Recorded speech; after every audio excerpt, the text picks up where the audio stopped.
Okay, we are live on 14 out of 15 or 15 out of 15 channels.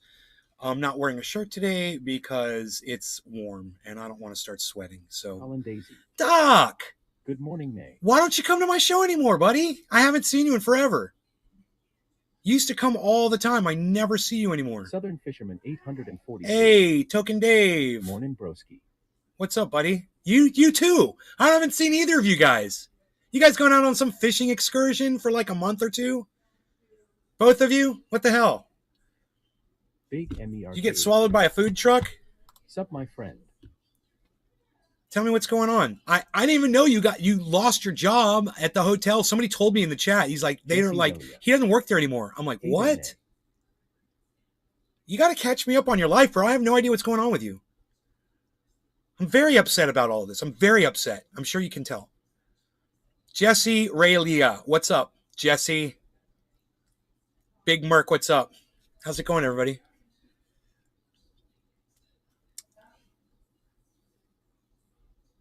I got all kinds of questions and I'm getting no answers from y'all. Hello? Doc? Token Dave? Oh, there we go, Doc. It's been a long time. Shallowed. Long time, man. Swallowed by a food truck. I quit the Hilton. Shallowed by a food truck, man. You look way better. Oh, thank you, bro. I feel a lot better. Big MER. It's amazing what dropping about 10 pounds will do for a guy, you know, in one day. Southern Fisherman 843. No, man, just been busy as hell. My business has blown up and I've been doing a bit of traveling. Oh, right on, buddy. Congratulations. I'm glad, man. That's great news. You know, this commerce today is sucky. A lot of people are having problems, you know, getting paid. And it's just nice to see that somebody's doing well. So good, man. I'm so glad.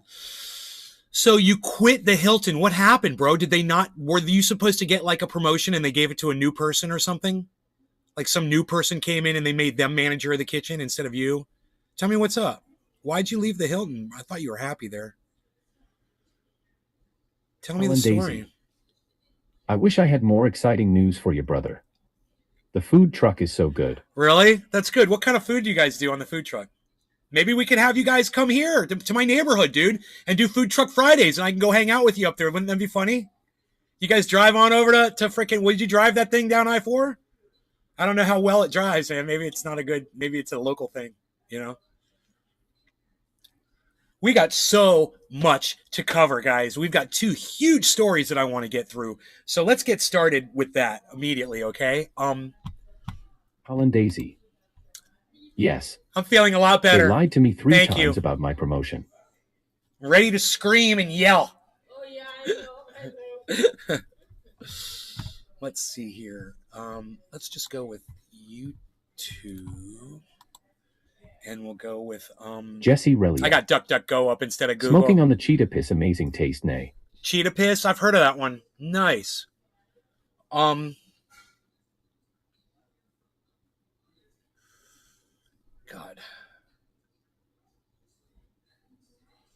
Let me go to my history. Oh, here we go. Brianna Joy Gray. I found it. Okay. Doc Colin Daisy. So this is... I would love to bring the food truck to your neighborhood. I don't mind spending some time on this story because I think it's great that this guy, Nick... Southern Fisherman 840 got on to the Hill. Blue Dream Dab coming up wakey bakey. Unfortunately, I just don't think it was the fucking... the old school beatdown that his whole network is trying to portray it to be. When you sit and you watch it and you listen to him speak and you listen to the other side speak and you take it point for point, you're like, it's not this big own, you know, it's like, okay, you know, you filibustered the guy for about, 2 minutes and you didn't let the guy talk. And then when he finally spoke, he made sense. What he said was true. And you're trying to say that's an own? It's, I hate these team sports. I fucking hate team sports. Yeah, and if somebody does a good job, you fucking give them the points. You say you did this, you did that. But when they get stuff wrong, you take those points away and say, well, you kind of screwed up there and that didn't make any sense. But to just give this blanket commendation over something that was subpar, it was subpar. Hey, Nick, put on some fucking nice clothes if you're going to go on a show like The Rising. Really, you looked like a scumbag, bro. You looked like a scumbag. Just, I mean, for the moment, it's like if you're going to a funeral, you're going to a wedding, I'm sure you've got some nice clothes you could put on to be interviewed on the Hill. That takes away from your immediate presentation. People aren't going to take you seriously, man. Everyone gets dressed up to go on TV. Everyone gets dressed up to go on Ice. What's up, son? Everyone does themselves up, does their hair, the girls and the eyelashes and the makeup, and the guys wear the suits and the ties and the things. And the reason you do that is you don't want your clothing to be a distraction to what you have to say. You just want to look good so people will listen to you. You don't want them to focus on the fact that you look like a scumbag, that you look like you just crawled out of bed. The part, man. So that was my first problem. And of course, Sabby didn't mention anything about that because, you got to play team sports. On your team, you can't do the wrong thing or put someone on your team and say something bad about them because you're on a fucking team. So I'm not on anybody's fucking team. And hopefully that's why you come to this show. Because, if you come here, I'm not going to pull my punches. I'm not going to sit here and sugarcoat anything for anybody. And as soon as I see it with my eyes, you guys are going to hear it. All right?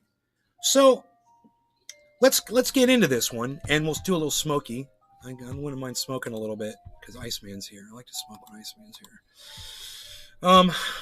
Let's just get started on this. My mouse is moving so slow. It's driving me crazy. So glad to be here, brother. Brian Munoz. Brian! Good morning, Nay. Hey, Brian. Sorry for the absence, been working my $dollar off. Well, I'm glad you're back, and I could definitely use the support.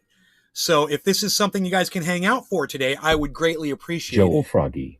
Hey, Joel. Hello, Nay. The people there's more and more people in the chat, and the numbers are going down. Okay, so they're lying. There's more than 6 people here, and that's bullshit.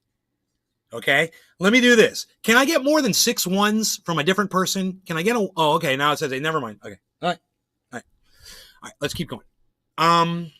Anyway, this is Sabby Sabs. I'm a fan of hers, but, she's going to get some things wrong, and I'm going to call her out on them. That's the title of this video. Is Sabby, you got it wrong. You can't start an argument based on non-facts. You can't win an argument with lies. Okay? And for some reason, Sabby just feels like it's necessary for her to blindly protect Nick without actually, getting into the details of the mistakes, If you have not seen this interview that Nick did on the Hill, this is all team player bullshit. Cheers, Nick. This is all team player bullshit. Okay, I'm not even going to play the intro because all she does is stroke Nick and act like he's perfect and infallible and it was a total own.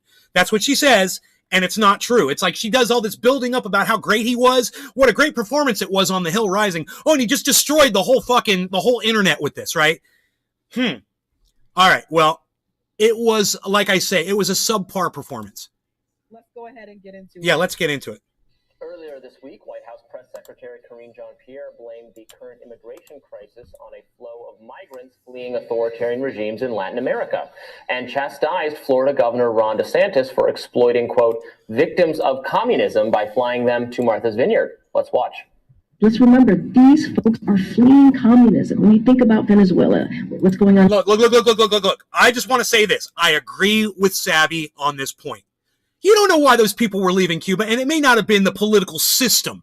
Maybe they couldn't get water. Maybe they had some kind of an issue. Maybe they were homeless. Maybe they were being attacked. Maybe there could have been all kinds of things, and it may not have had to do anything. It may not have had anything to do with the fact that it's a communist country, which it is a communist country. But I'm not saying they're fleeing communism. They were trying to go to America, which would have been a better way of life is what they perceived. But I'm not saying they're fleeing communism because I didn't hear it from them personally. I didn't hear them say, hey, you know what? Our political structure in Cuba is the reason why the 50 of us came into your country because we didn't like the political system. I didn't hear that at all. Hey, and you want to try to say that democracy, democratic system is the answer to that.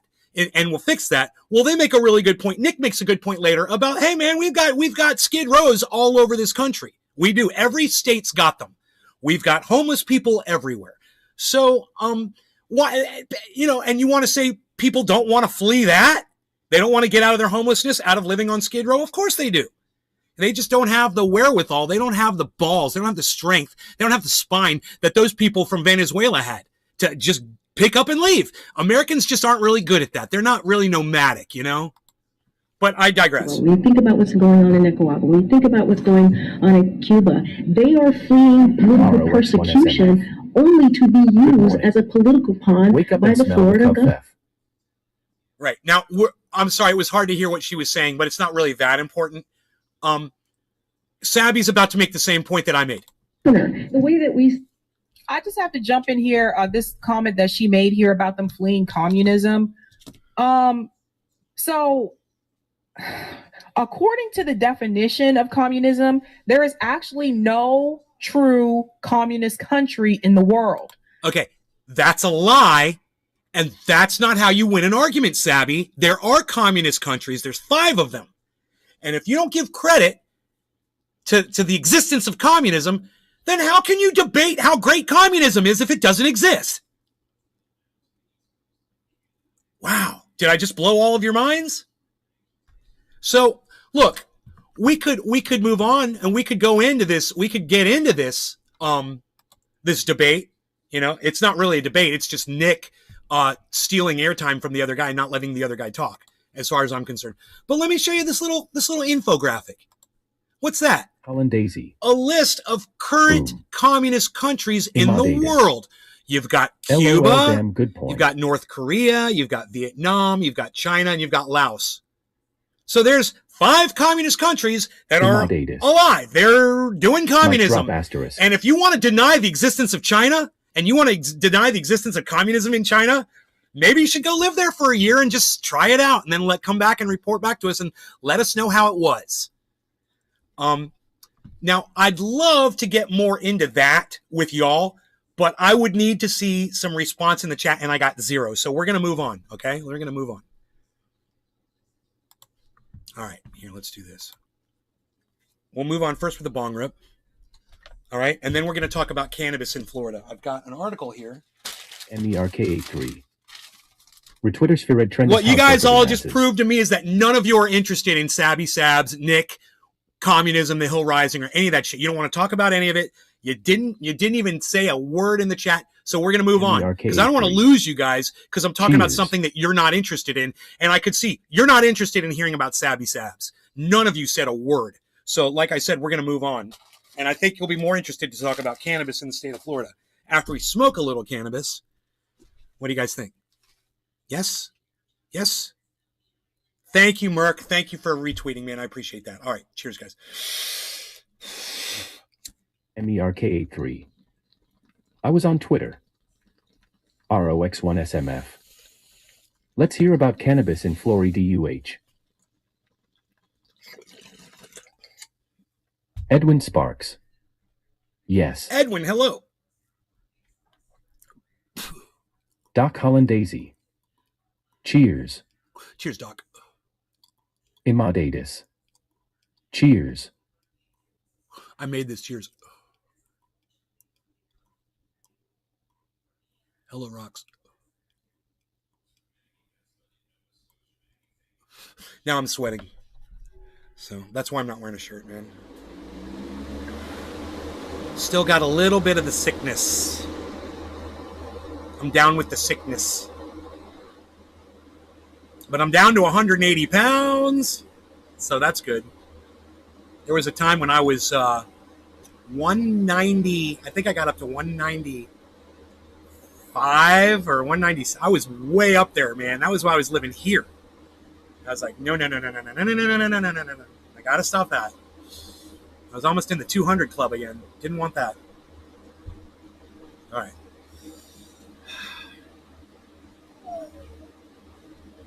Hollandaise. You look fantastic, brother. Thanks, man. That's just from being sick. Drop some fat, you know. Okay, so I found this article very interesting, and I could see both sides of it because I don't pull punches and I don't play sport. I don't play team sports. I'm not on your fucking team. I'm on the team of truth. And if you're on team truth, then you're on my team.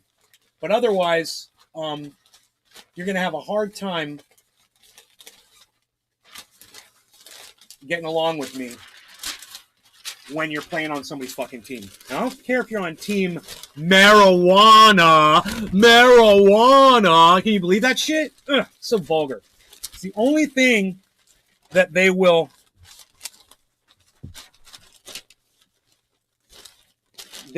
just ignore the fact that this is a racist made-up word. Instead of just calling it cannabis, let me just see.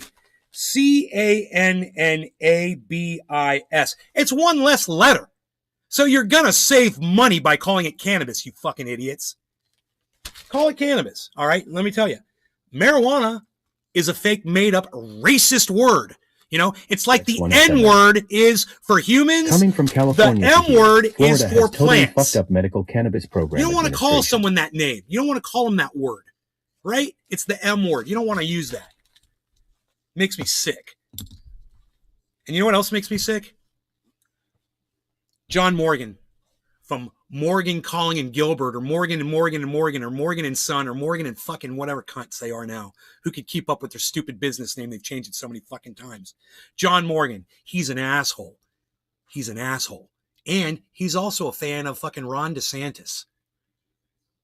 So this guy owns the largest law firm in the state of Florida, right? They've done over $1 billion worth of recoveries for people. They're always on TV talking about it. He's an asshole, and his son's an asshole too. His brother had some kind of a disease and used cannabis to make himself feel better. So John made it his life's work to try to get marijuana legalized in the state of Florida. And I contacted him years ago. And I said, John, I said, you should start calling it cannabis instead of marijuana, because marijuana is racist. It's got a bad rap already. Okay, it's racist. And people might know it, but there's something in the back of your brain that tells you it's wrong to use that term. And when people hear it, they hear a negative term. And if you use the word cannabis, it'll change the way people look at it, because they'll get the history of it, blah, blah, blah. He's like, no one knows what that word means. I'm going to keep calling it marijuana. He literally emailed me back and said, no one knows what that word means. No one even knows. I'm trying to get as many people on board as I can. He wrote like this whole little paragraph. So I choose to use the word marijuana. And I was like, okay, fine. Let's see how that works out for you. You know? And he still can't get it legalized in the state. In fact, they're trying to pass a bill now where you could get it with a doctor's recommendation. But of course, everyone should have access to cannabis, and there should be no hoops to jump through, and you shouldn't have to pay the fucking state money so you could take medicine. Are you kidding me? I'm already heated up again. Give me a second. I'm literally just got sweat running down my...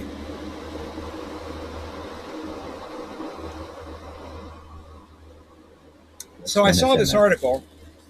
John Morgan was instrumental in getting medical cannabis legalized here, though. Not defending him, but credit where it's due. Yeah, except it's not legal here. You need a doctor's rec. You know, you don't have free access to it. And you can't even grow your own cannabis. I mean, those were the laws that he passed through. Let me tell you something. He fucked it up. He fucked it up. If that was his bill, he fucked it up. And he's a dick for doing it. You can't grow your own cannabis? Really? Dude, you know what kind of trees I could have in this backyard? I could be servicing this whole neighborhood, bro.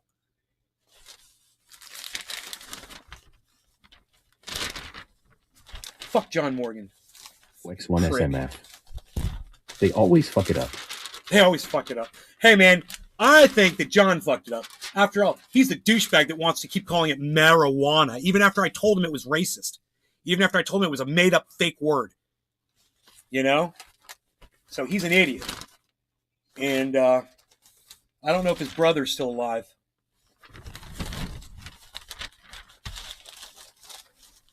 All right. Here it is. Firm bankrolls drive to legalize recreational marijuana. I'm going to use that word every time they do, just so you can hear how stupid, racist, and obnoxious and negative it really is. All right? Tallahassee, Florida-based TrueLeave. Now, I've used TrueLeave. I've gone to their dispensary and I've used their cannabis, and it was phenomenal. Their stuff is awesome. My shit's better. But their shit was fucking phenomenal. Sounds stupid. Agreed. But my shit's better. Anyway, Florida-based Trulieve, one of the nation's largest medical marijuana companies, has kickstarted a campaign to legalize recreational. Oh, recreational! You gotta love that too. You're all aware of that term, right? Recreational. Marijuana, that comes after recreational, for adults in the Sunshine State. Look, man, why not just make it legal for everybody? Yeah, adults, recreational, all this bullshit. Let's just talk about recreational for a second. No such thing. No such thing. Oh, but I'm using it recreationally. I'm not using it medically. I'm just using it with my friends to have some fun and watch some movies with. Oh, we're just smoking a little marijuana and we're just having fun. We're smoking a little pot and we're having a pot party and we're just getting high. What? We're getting high. What? What are you doing? We're getting happy. Does it make you feel good? Yeah, like happy pills? Well, yeah, kind of. Like an antidepressant? Well, yeah. Medicinally, not recreationally. There is no recreational cannabis ever. There never was, and there never. I don't care if you're watching fucking Cheech and Chong, getting high, watching it. You're using it medically, and they were using it medically in that movie too. It looked crazy and it looked over the top and whatever, but their bodies were all benefiting from the THC coursing through their veins and literally locking into every cell in your body. And we've proven that. It's not just brain cells. We've proven that, man. THC works all over your body. You rub it in anywhere, man. A hangnail that hurts, put it in. Oh, man, even right there where your nail is, the pain goes away. It's locking in with every cell in your body. But I digress. Boy, oh boy, we went off. So like I said, and I'll say it again, there is no recreational marijuana. It doesn't exist. And morons like John Morgan and whoever this asshole is that wrote this article need to get that through their numbskulls when they're writing about it. They need to stop using this terminology. They need to put that shit in quotes and put a little footnote next to it. And say, actually, there's no such thing as recreational marijuana. And actually, marijuana is a racist made-up word. And you should just call it cannabis. Footnote that shit. Burdensome. $75/year to the state for a card is bullshit. It's $95 to replace a lost card, like WTF. Disabled people getting fleeced. Yeah, but John Morgan, he's your fucking savior. But John Morgan, he got it legalized here, didn't he? Look at all the hoops you got to jump through. Fuck yeah. How many people are getting money? How many people that don't deserve it are making money? Is that going to the cops?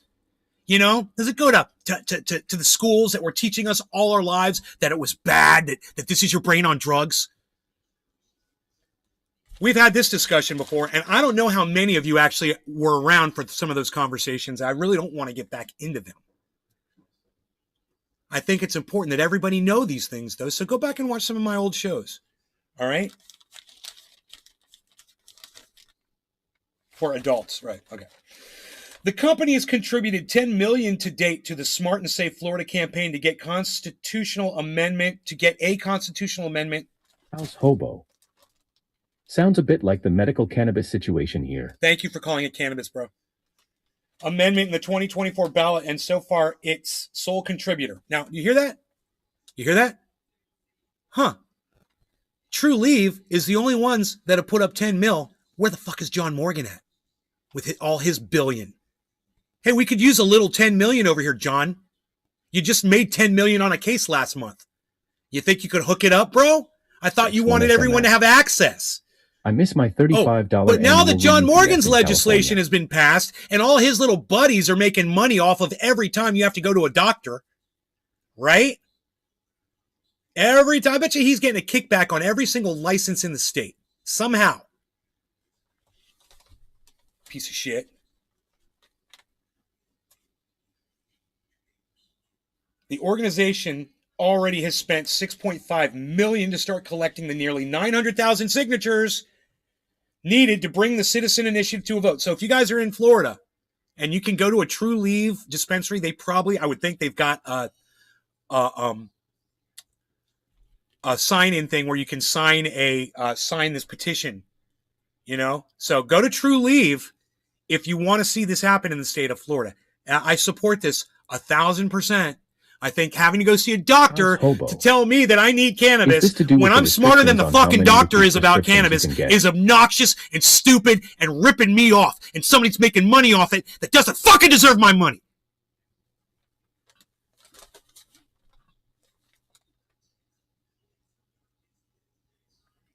Is this to do with the restrictions on how many repeat prescriptions you can get? I don't know that law, Hill House. I don't know what you're talking about. I'm sorry. I missed my 35 annual re-ups in California. Rox, why should you pay any? You are so indoctrinated, Rox. I love you. Don't get me wrong. You are so indoctrinated to think that it's okay to pay money for something that should be free for you. Look at you. I miss paying $35 in annual re-ups. Rox, zero, okay? Zero. I swear something just went in my coffee. I saw something float down from my hand. Man, oh, it was a hair. I do not want to drink a hair. God damn it. I saw it. Rox, you're lucky. I got a hair in my coffee. Just chill for a second here. Where's my cell phone at? $35. That's okay to pay $35. Oh, there it is. Yes. Yeah. What the fuck was that? Dude, I saw that thing fly off my freaking hand. Some fuzz, man. It's like some fuzz. The good old flashlight on the cell phone trick. Psh, you gotta love that. You support me? Well, you're the one that turned me on to True Leave, bro. The first time I ever had True Leave was when you brought me over the member berry. And that shit was amazing. Also, little known recent fact. You can get an emergency raise in your limit on flour now in Florida. An emergency raise. Hun, Rox. Oh. I know. It's all rules and regulations. Everything that you're talking about, like it's good, is a rule and a regulation. And when we say no law regarding cannabis, you have to stop cheering on the $35 annual re-up. You have to stop cheering on that you can get an emergency raise in your limit on flower in Florida. You should be able to grow giant trees in your backyard and go back there and just pick the buds when you need them. A little something. This is crazy. I can't believe I'm talking to my own audience like this, man. I can't even get into this article. ROX1SMS. Because we're talking about stuff that you guys, and we're not on the same page. Doc Holland Daisy. I'm not saying I agree with any of it. Nay. Good, Rox, because it seemed like you're like cheering it on. You said you missed your $35 that you had to pay every year. Who's getting your $35? And why do they need $35 so you can grow and smoke your own cannabis? Does that even make sense to you? I mean, give me $35 so you can drink your own water. Give me $35 so you can breathe your own air. Give me $35 so you can turn on your TV. Give me $35. Man, I'm going to be rich. I'm going to tax you on every single thing you do. It doesn't have to make sense. I just want your money. That's it. That's government. I wish they would legalize cannabis in North Carolina. Right, Marla? I know how you feel. I know exactly how you feel. Okay, let's get into this article, okay? Because we haven't even gotten into it yet. I'm sorry, and it's my fault. All right. The company has contributed $10 million to date. The Smart and Safe Florida campaign to get a constitutional amendment on the 2024 ballot, and so far is its sole contributor. The organization already has spent $6.5 million to start collecting the nearly 900,000 signatures needed to bring the citizen initiative to a vote. I'm assuming they're using that money for advertising, but I haven't seen any of it.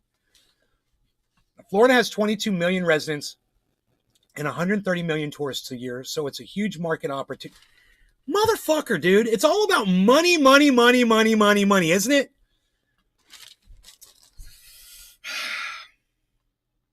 Fuck you. It's a huge market opportunity, and we're very, very bullish on the prospect of this initiative. True Leave CEO Kim Rivers said during her keynote address on September 14th I remain a criminal cannabis at the Bazinga Cannabis Capital Conference in Chicago. Bazinga! That's fair. $300/year in Florida is beyond excessive. Imadatus. I am sick about the overregulation of a goddamn plant that is so helpful for humanity. No, your $35 didn't pay bud tenders, etc. Are you kidding me? That's not where your money went. Do you know how bud tenders get paid? For the cannabis that gets sold out of the dispensary, Rocks. You're just making shit up in your head. You just made that up, and it's absolutely not true. Josh G. Nay, the upper body looking real nice. It's not fair. Looking like a $35 is bullshit when you consider how many people are paying $35 just to smoke cannabis. Yes, money. You said I don't support it. Now you're just going to sit here and argue with me about it? You just said I don't support any of it. Now you're going to bring it up and try to argue it with me? Come on, man. I'm trying to read this article, Rock. Seriously. Can you drop that shit? I'm sick about the overregulation of a goddamn plant that's so helpful for humanity. I feel this. Thank you, I made this. Josh G. Nay, the upper body looking real nice on looking like a chiseled Greek statue. Psst. I just got to get rid of this now. These are just push-ups, man. Push-ups. That's it. Do your push-ups, guys. And I haven't done push-ups in 3 days because I've been sick. Okay. This freaking Kim Time Rivers. for a half-hour bong hit. Time for a half-hour bong hit. I'm yelling at Rock. She's got to do it. She's got to calm me down. We live in a red state. They must pitch it that way. I know. I get it, Rocks. I was just going to say, Kim Rivers has to say that it's a money-making opportunity, so all of the Ron DeSantises in the world will jump on board, Trulieve has consistently supported initiatives to give Floridians expanded access initial to safe consultation cannabis tomorrow. products. That's free, but the in-depth Said consultation after that is £199. Hold on 1 second. Then there's quarterly compulsory reviews at £99 each time. Legalize. That's before you've even got medicine. Josh G. Shoulders especially, man. I am feeling the jealousy and will be hitting the lead. ROX1SMF. Thanks, bro. Call me devil's advocate. Thanks, bro, Tato Chip. Call you devil's advocate? No, Rox, I'm trying to do something here, and you're literally just subverting my goddamn podcast. Seriously. Said spokesman Steve Vancore said, our goal has been since day one to provide high-quality, safe cannabis products. You see how the industry leaders refer to it? They call it cannabis. Isn't that nice? And this fits in squarely with that goal. Okay, Trulieve was the first homegrown medical marijuana company to open a dispensary in Florida and now holds the lion's share of the state market at an estimated 50. It's funny. This moron that wrote this article, I should write a letter to the editor and say, it's kind of funny how the guy who wrote this article was literally interviewing people that are classy enough to call it cannabis for the very reason that the word marijuana is racist. While he insists in the titling and throughout the whole article to use racist terminology to refer to cannabis. Someone clip that for me so I can use it. Someone please clip that for me and tweet it at Truthier News. Please, what I just said. I would appreciate that if you guys would do that.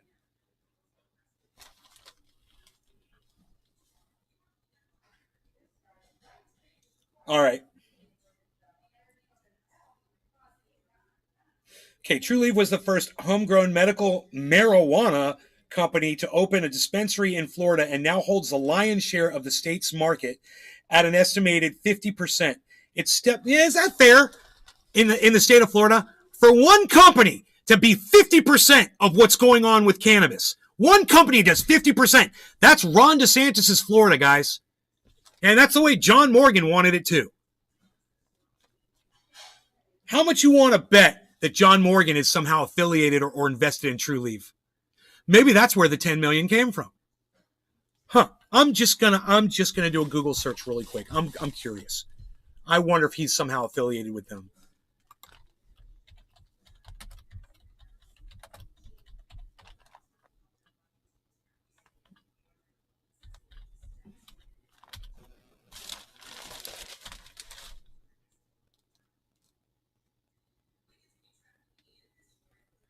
No, it doesn't look like he's affiliated. I don't see anything.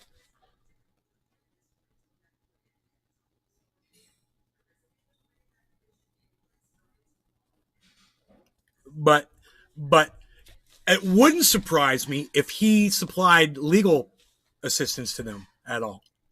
Because, it's one big happy fucking business. One big mob family.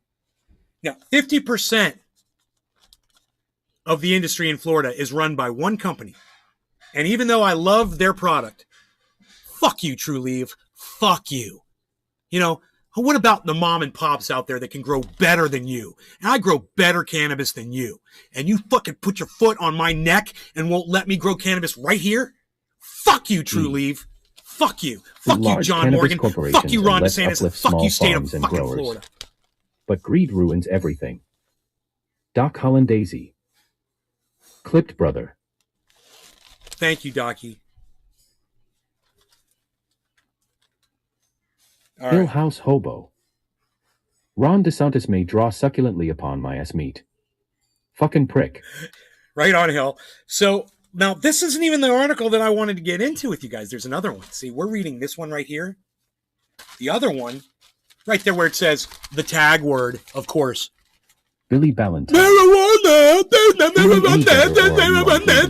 Racist. We're a bunch of racists. They call it marijuana because we're a bunch of fucking racists. Yeah, marijuana. Marijuana, yeah, I'm a racist. I'm an idiot. I know that it's racist, but I still call it marijuana. Even though I know it's racist, I'm going to call it marijuana anyway because I'm a fucking idiot. Am I feeling any better? I got them on the monoclonal antibodies, bro. I'm on the monoclonals, bro. What's up, Billy? They got me on the monoclonals. All right, let's keep going. I just had to sweat that out, I think. I think that last sweat that I just did like 10 minutes ago, that was like the end of the sickness coming out of my body. Daisy. Because I feel so much better. When you did that, all my dogs started barking. Your dog made your dog start barking? Are they barking now? Maybe I speak dog and didn't even know it. That's my new ringtone. Josh G. My dog did too, Doc. Joel Froggy. Dude, I want that to be my ringtone on my phone. I'm a racist idiot. Marijuana.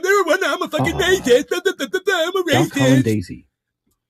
Yep. Jody, what's up, buddy? Thank Jody you. Melnick. Thank you, Jody. Glad you're feeling better, yo. Thank you. Billy Ballantyne. Oh, so you got the treasure cove. Dude, I got the treasure trove. The treasure trove. Oh, I got that. I'm all up in that, with that cherry pie. How about you now? Don't make me cry. Surrounded by Keef. FBI. At Nay's garden, hello, Nay. Full of energy today, hey. I got some. I got some apples. I got some too. All right, we ready? No law regarding cannabis. Marijuana is a racist term, and everyone should stop using that term. Everyone should stop using that word, and you should chastise the people for being racists that insist on using it. You should send them letters to the editors, speak out, go into a dispensary, say, that's racist. Are you guys racists? There's another term. It's one less letter. It's called cannabis. Spend one letter less. Dude, call it cannabis. Record it and upload it somewhere. The world needs to hear that shit. It is recorded and uploaded. Doc Hollandaisy. We just did it. It's on this live stream. Made 2 clips for 15 you so far, channels. Brother. Thank you. Make sure you guys, if you make clips, at them on Twitter at Truthier News so I can see them. Thank you for making them. Thank you. All right. Bottom of the hour. No law regarding cannabis. Cheers, everybody.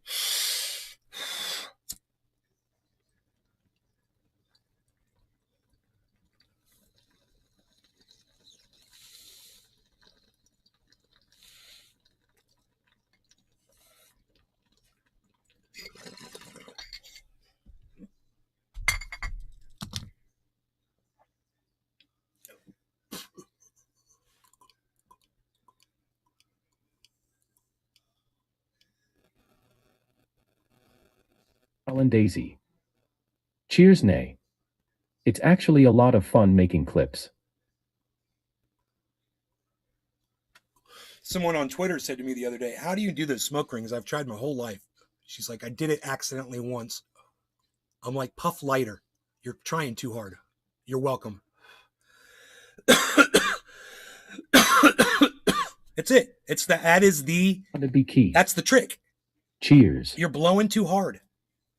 And as soon as you let up on that and you do it as light as you can, boom, the smoke rings will just come right out.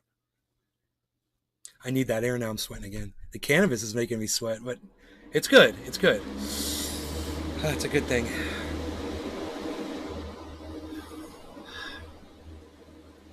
So we're not done with this article. And if it gets interesting, we might go back into the Brianna Joy Gray SABBY SABS thing. Last night I was looking for bear jokes and stumbled across a new movie being filmed about a 250 pounds black bear that ate an entire duffel bag full of cocaine. Based on a true story. That's fucking great. That must have been one chatty bear.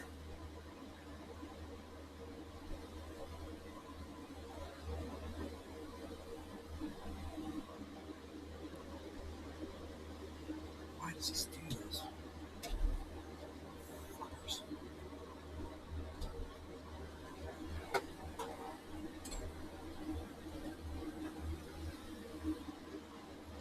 Gee. Bro Billy, I heard about that shit. Called Cocaine Bear, I wanna watch it. Cocaine Bear? That's funny. Jody Melnick. My mom, Ratio Wiggins, is listening too. Billy Valentine. Should Hey, call Gracia. it the Cartel Carnivore.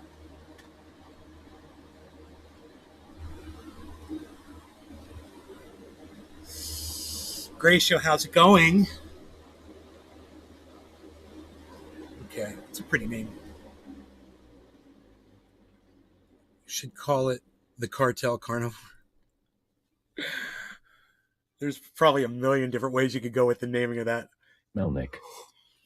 Mama says Orville. All right, well, I'm going to tone it back. That's going to be a little bit more respectable. All right, here.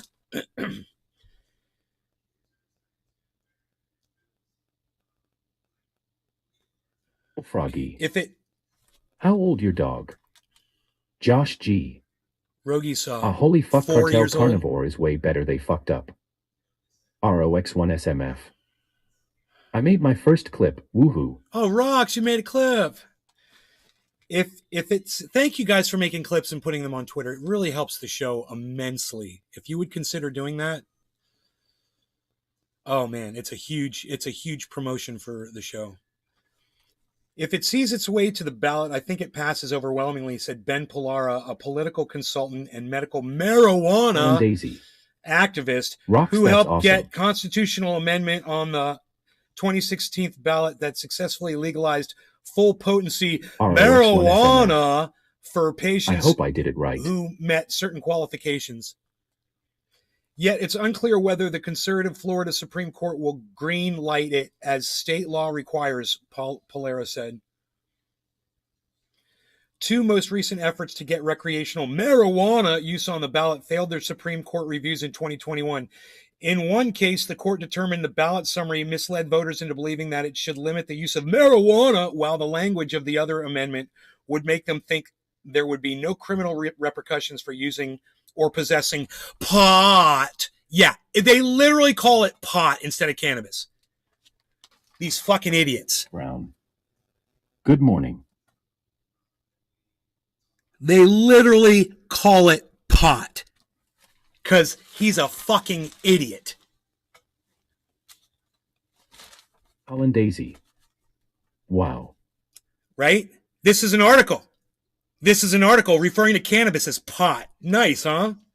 Yeah, that's going to help get it legalized. Call it pot and bring back the 1970s memories of pot parties. That's a great idea. You fucking idiots. God, they're so stupid. The Safe and Smart... Sorry, Gracia. The Safe and Smart Amendments ballot summary clearly states that it applies only to Florida law and does not change or immunize violations of federal law. Fuck, I hate that one ICY, but I hate the P word worse than W. Call me crazy. I don't understand this. Federal law says that cannabis is on Schedule 1, that it is non-medical. So anything that they do in this state is in violation of that fucking federal law, man. And I can't believe that they just said Froggy. that. That's They bullshit. said Commonwealth might legalize in Australia. Dude, mere possession of cannabis federally is illegal. Okay? It's a Schedule 1 drug. It's illegal. Until they change that stupid fucking law, all of this is bullshit. I'm going to read you this again. I can't believe it. The Safe and Smart Amendments ballot summary clearly states that it applies only to Florida law and does not change or immunize violations of federal law. Yes, it does. It does. Okay, it's saying that people can possess cannabis.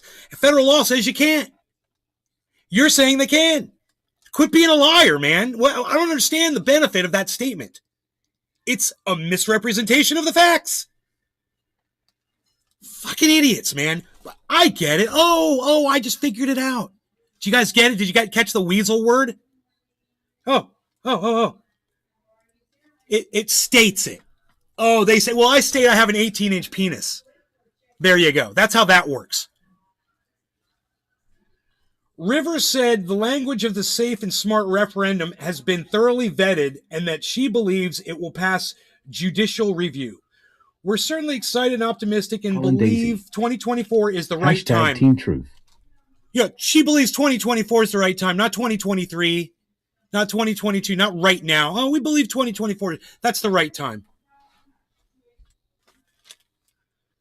State law requires 222,898 signatures to trigger a judicial review and 891,589 to get on the ballot. That's obnoxious. That's fucking obnoxious. Why do they make it so hard to get something on the ballot? You need that many fucking signatures from people? You know how hard people would have to work for that? That's still, 50,000. How about that? 25,000 people. That's a good representation of the entire state. They want 1 million fucking signatures?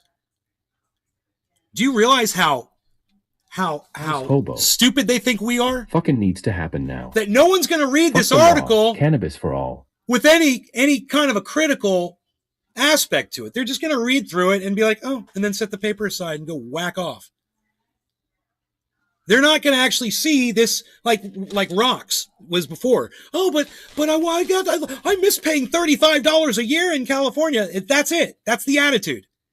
You look at this, and a lot of people look at this, and 99% of the people are going to look at this, and they're going to go, yeah, because the state's got to make their money too. We got to wait until 2024. Yeah, that seems right. Yeah, 1 million people signing a piece of paper. Yeah, that seems fair to get something, on a ballot. To get 1 million signatures for something. I'm shaking right now. I'm so angry at the hypocrisy behind all this bullshit. And I told my friend years ago, we got into a fight over this. And I said, I was living in California at the time, and they said, hey man, Florida's gonna make cannabis legal. And he's called it, medical marijuana or whatever. And I remember getting to an argument with him over it. I can't remember who this was. And I said, that's baby steps. And he said, baby steps are at least steps in the right direction. And I was like, I'll see you in 10 years, bro. Guess what? That was fucking 10 years ago, man. Here we are. And they're just now talking about legalizing it. The shaking is probably just the last of the cove.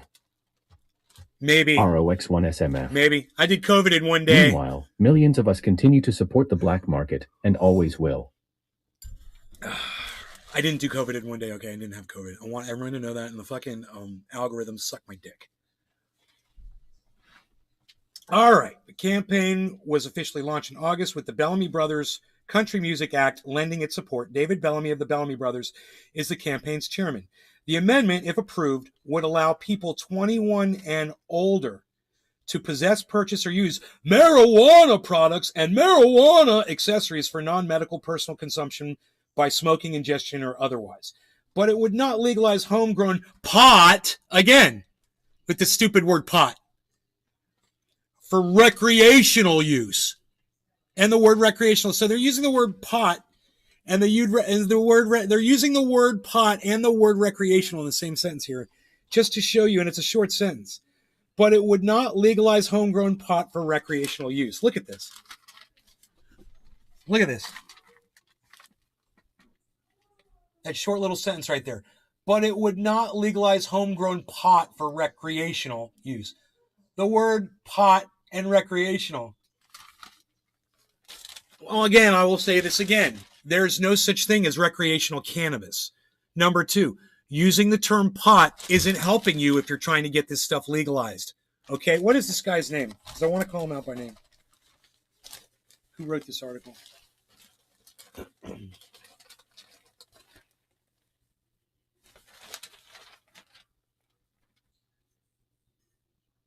Jeffrey Schweers.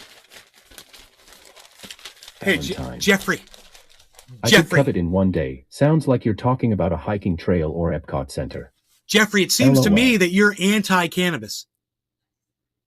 I'm just saying. And if you were for it, you would only refer to it as cannabis in this article, like a professional would. It's like Nick showing up to the hill with a frickin' whatever shirt he had on. I couldn't even tell what it was. ROX1SMF. Looked like a smoking Again, jacket, as actually. devil's advocate, keywords are a thing. These articles are online. I think Nick's trying too. to start a thing. But I digress. Let's get back to this one. And like I said, if we're doing good here, and we are, we could get into that other thing if you guys want to hear it. But we still have another cannabis article to go through. Okay. More significantly, the ballot amendment would amend the current law for the 22 licensed medical marijuana. See, there's no reason to use the word medical when referring to cannabis. For the same reason, the word recreational doesn't apply to cannabis. All cannabis is medical.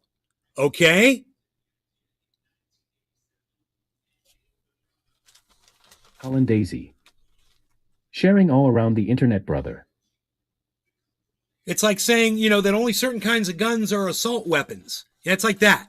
Dude, I can assault you with anything. I can assault you with any object. And might I say this? I could take a life with almost any object. Any object. I could take a life, right? Anything. This newspaper. Oh, yeah, you don't think I could take a life with this newspaper in my hand right here? Cannabis is cannabis. Oh, I totally could. Just grab something. This little electrical converter box. You don't think I could take a life with this little electrical converter box? We have medical laws and recreational laws here. What's this right here? What should they call them? Huh. Surprising, huh? It's a weapon. It's an assault weapon. Billy Ballantyne. Couple of punctures with that and you're dead. You don't say medical grade chemo. What else would you use chemo for? The terminology around the cannabis, the misinformation cannabis movement is hilarious. And that's exactly what this is. This is the misinformation. When you see words like pot and marijuana in an article that's telling you about cannabis, you can assume that those people are against the cause. So let's keep going here. I'm going way too slow. I want to get through these articles. House hobo. Dude, you should hear the government here. They insist that cannabis will never be medicinal in its raw form. Like the dumb fucks wave a magic wand to transform it into medicine. Okay. And other state licensed entities to grow, manufacture, and sell recreational marijuana products and let the state set possession limits for personal use. Once again, state licensed entities to grow. Dude, every human being in the state of California can grow their own cannabis. Why do these motherfuckers think it has to be some state licensed,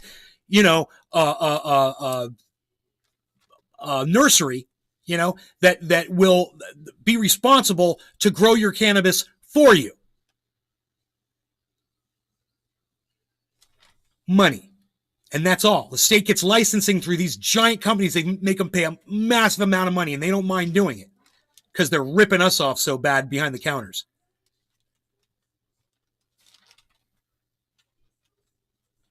People are like, well, the dispensaries have brought the prices down of cannabis. It used to be more expensive when you got it on the street. Dude, what's going on is they have streamlined the business. Of course the prices are going to drop. That's what they can do. That's what industry does. They're going to drop the prices. It's like a little restaurant on the corner, a little Italian restaurant, mom and pop store. And then down the street, fucking Olive Garden opens up. And guess what? In a month, they have to shut down. It's not that the food at Olive Garden is better. It's just that it's a little cheaper, you know, and people, you know, they get served more efficiently and they get more of a smile, you know, or whatever the fuck, you know, whatever they think the benefits are to something like that. This is exactly what industry does. It bastardizes cannabis for the whole state. And they've ruined it. You know, they've shat all over it, and because of these baby step motherfuckers that think that's okay, this is what you have to wait for. Because of dumbasses like Morgan that write stupid legislation that says, you know, just one company is going to hold 50% of all the cannabis industry in the state of Florida. That seems fair. That seems right. What? Dude, let me tell you something. There is nothing that makes your cannabis better than competition. And it's the kind of competition that your neighbor has when you go over to your neighbor's house and you see what they're growing. And you're like, oh my God, well, how are you doing that? Can I get a clone? Roach. And then you get better strains and you get the best of the best. And it's grown so good from so many different sources and so many different people. You want a McDonald's for your freaking cannabis? This is all this is, man. It's fucking McDonald's for your freaking cannabis. You're taking away our fucking history, man. They're taking away our past, what was beautiful and perfect, man. When I was growing up, it was illegal, but you know what? You get caught every once in a while, you go to jail or whatever, and you get the fuck out and you go buy a bag of cannabis from your favorite fucking dude and go smoke some killer shit. You know, and that's the way it always was. You could get the best shit. And once I moved to California, I was like, I go to somebody's house and they're like, oh, bro, here, take an ounce. What? Have an ounce of this, dude. I just harvested last month, bro. Here, take this shit. It's all cured and ready to go. How much, bro? Dude, no, it's a gift, man. It's what we do out here in California. You'll see. And I was like, damn, you just give cannabis to people, bro. You grow so much, you just give it out to people. You just give it away. Isn't that the way you want it? You go do something nice for one of your neighbors and they throw you a bag of cannabis, of good cannabis that they grew. You're a fucking Uber driver and somebody throws you a bag. Funny, California needs money, so instead of being innovative, they take notes from ancient Mesoamia. Tax this and tax that too. Mesothelioma? ROX1SMF. Ancient Mesopotamia? Commies. Mesopotamia, it's pot. That's funny. We're going to talk about commies here in a minute, but let's finish this because I cannot get through this article. I swear it's like every single paragraph I've got a problem with. Okay, Florida's 1.3 billion medical marijuana industry already is expected to grow to 2.5 billion by 2025. Industry analyst said, adding recreational AKA marijuana. Good morning, Nay. Recreational. Big MERK83. That's true, bro. The cannabis around here is cheaper, but it is getting watered down badly. 12 to 15% THC. Joel Froggy. Cops finally left me alone. I had a lot of attention for a while just for 2 grams worth. Adding recreational marijuana would grow the industry by an extra 3.8 billion a year. Florida economists predicted in 2019 study raising 190 million a year in tax revenue. There you go. There it is. Tax revenue. Big MERK83. Unless you pay more for the top shelf. Surrounded by Keefe. Is Florida considered a red state now or still swing state? Red state. ROX1SMF. Yes. That is a problem, Merck. I go to my neighbor and I pick up a bag of cannabis. They don't get taxes for that. State won't get taxed. That's why they're writing the legislation this way. Surrounded by Keefe. We went legal only after investors got involved. 10 to 30 million for a license. ROX1SMF. Still red, damn it. Nationally, recreational marijuana is a 32 billion industry that has brought in close to 4 billion in tax revenue for the 19 states that have legalized it. 4 state legislators passed adult use laws in 2021, and Rhode Island joined the club this year. At least 2 states have recreational marijuana on their ballots this year. Florida first legalized the use of medical marijuana in 2014 with passage of the Compassionate Use Act, but it only permitted the low-dose strain known as Charlotte's Web. 2 years later, voters overwhelmingly passed the constitutional amendment backed mostly by Orlando attorney John Morgan that allowed people to buy medical marijuana with THC. This is his bill. I was right. It was John Morgan's bill. To be Keith. Even that fucking billionaire, Sheldon, was involved. You know, with THC or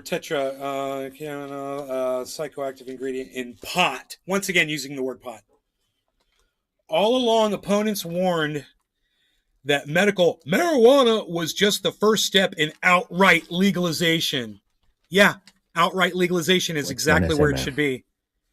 Adelson. All right. From now on, I'm going to stop saying marijuana like it's, you know, stupid, obnoxious, and racist. And instead, I'm just going to use the word cannabis. And sham. Trust me, the word cannabis is not being used here. Okay? Yep, ROX1. Just so I can get through this freaking article. Okay. And while medical cannabis is popular with Floridian state lawmakers have tried to limit the potency of THC in medical cannabis and restrict the amount that can be sold to patients. Even though he quashed a potential ban on smoking medical cannabis in 2019, Governor Ron DeSantis has also said he would not allow the legalization of cannabis while he is governor. And that, out of all the times I said cannabis, they actually used the word cannabis because that was a quote. No. That was the first time they used the word cannabis all those times. What I don't like about it is if you go to some of these places that have done it, the stench when you're there, I mean, it smells so putrid. He recently told reporters, I want people to be able to breathe freely. Ron DeSantis said that. It smells so putrid. What a pussy. What a fucking pussy. Oh, the smell. Oh, I can smell it. Yeah, you can smell it. It's potent. Get the fuck over it. Get used to it. Rub some on your skin and find out it'll make your pain go away, you fucking dumb cunt. House hobo. What percentage THC are they wanting to cap it at? Nick Brown. Cigarettes don't stink to him. Nick Brown. Ron DeSantis. Hi, Nick. The reluctance of lawmakers and the governor, if he wins re-election, could mean trouble for the amendment, Polaris said. No question the public opinion on cannabis is strong, Polaris said, but the political headwinds in Florida are not great. A recent Department of Health rule recently came out placing such a limit on how much medical cannabis users can buy, and it has delayed granting... Hey, Nick. Big MERK83. I love the pungent aromatherapy it provides. And it has delayed granting the additional 22 additional licenses that they are required to grant under the state law based on the number of users in the patient registry. As of this week, that number reached over 751,000. A lot has changed since the medical initiative was first proposed. X1 SMF. And that's why I buy from mom and pop home businesses that get CA product. Nearly a decade ago, Vancour said, today nearly 150 million Americans enjoy the freedom and access to safe legal cannabis products. Nick. Someone actually used the word cannabis there. A University of North Florida poll in February showed 76% of Florida voters either strongly or somewhat favor legalization. Recent legislation restricted the ability to raise money and pay petition gatherers will have an impact. What? Wait, let me read that again. Recent legislation restricting the ability to raise money and pay petition gatherers will have an impact, Vancour said. One law prohibits petition gatherers from being paid by the signature, and the other puts a $3,000 cap on individual contributions to citizen initiative. So they make you sign 1 million people, and then they tell you the people that you're going to have walking around for you collecting signatures, you're not allowed to pay them. Fuck this state. Fuck Ron DeSantis. Oh my God. They talk about silencing your voices. This should piss you the fuck off. I mean, all this cannabis shit, yeah, whatever. We just got to this part at the very end of the article where it says, hey man, we're silencing the way you can make legislation. We're throttling the way you make legislation. We don't want to hear from the people anymore. We're already requiring 1 million signatures. And now on top of that, you can't pay people for collecting them? How do you guys feel about that? That should really piss you off.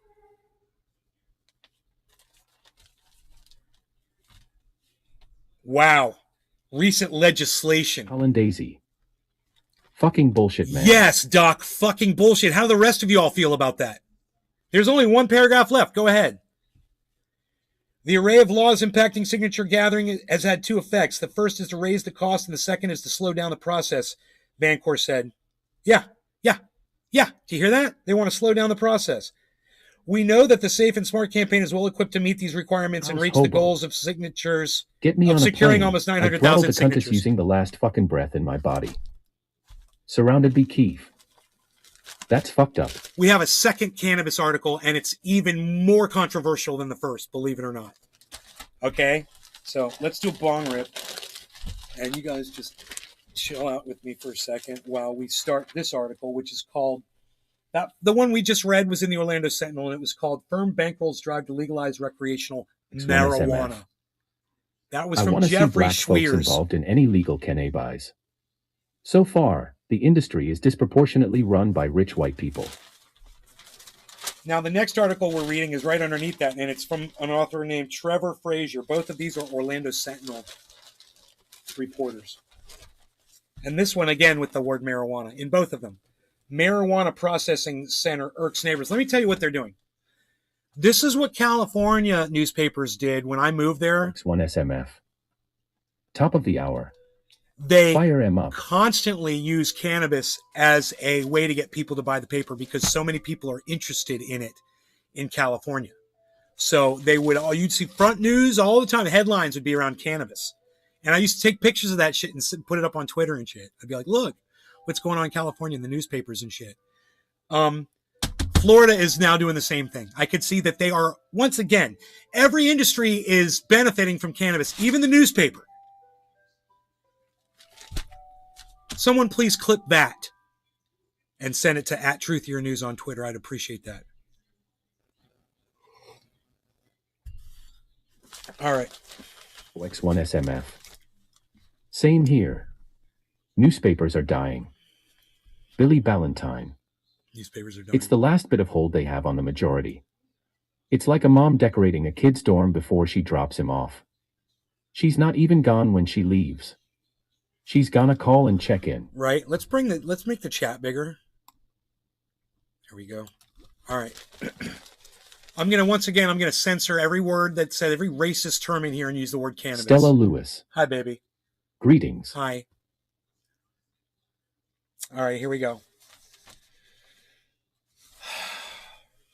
Big MERK83. Clip it, gang, get some practice. Cannabis Processing Center irks neighbors. There's a picture right here of a man. It says Jeff Mazer on his property in Mount Dora on Tuesday. Visible across the street from him is the Curaleaf Cannabis Processing Plant.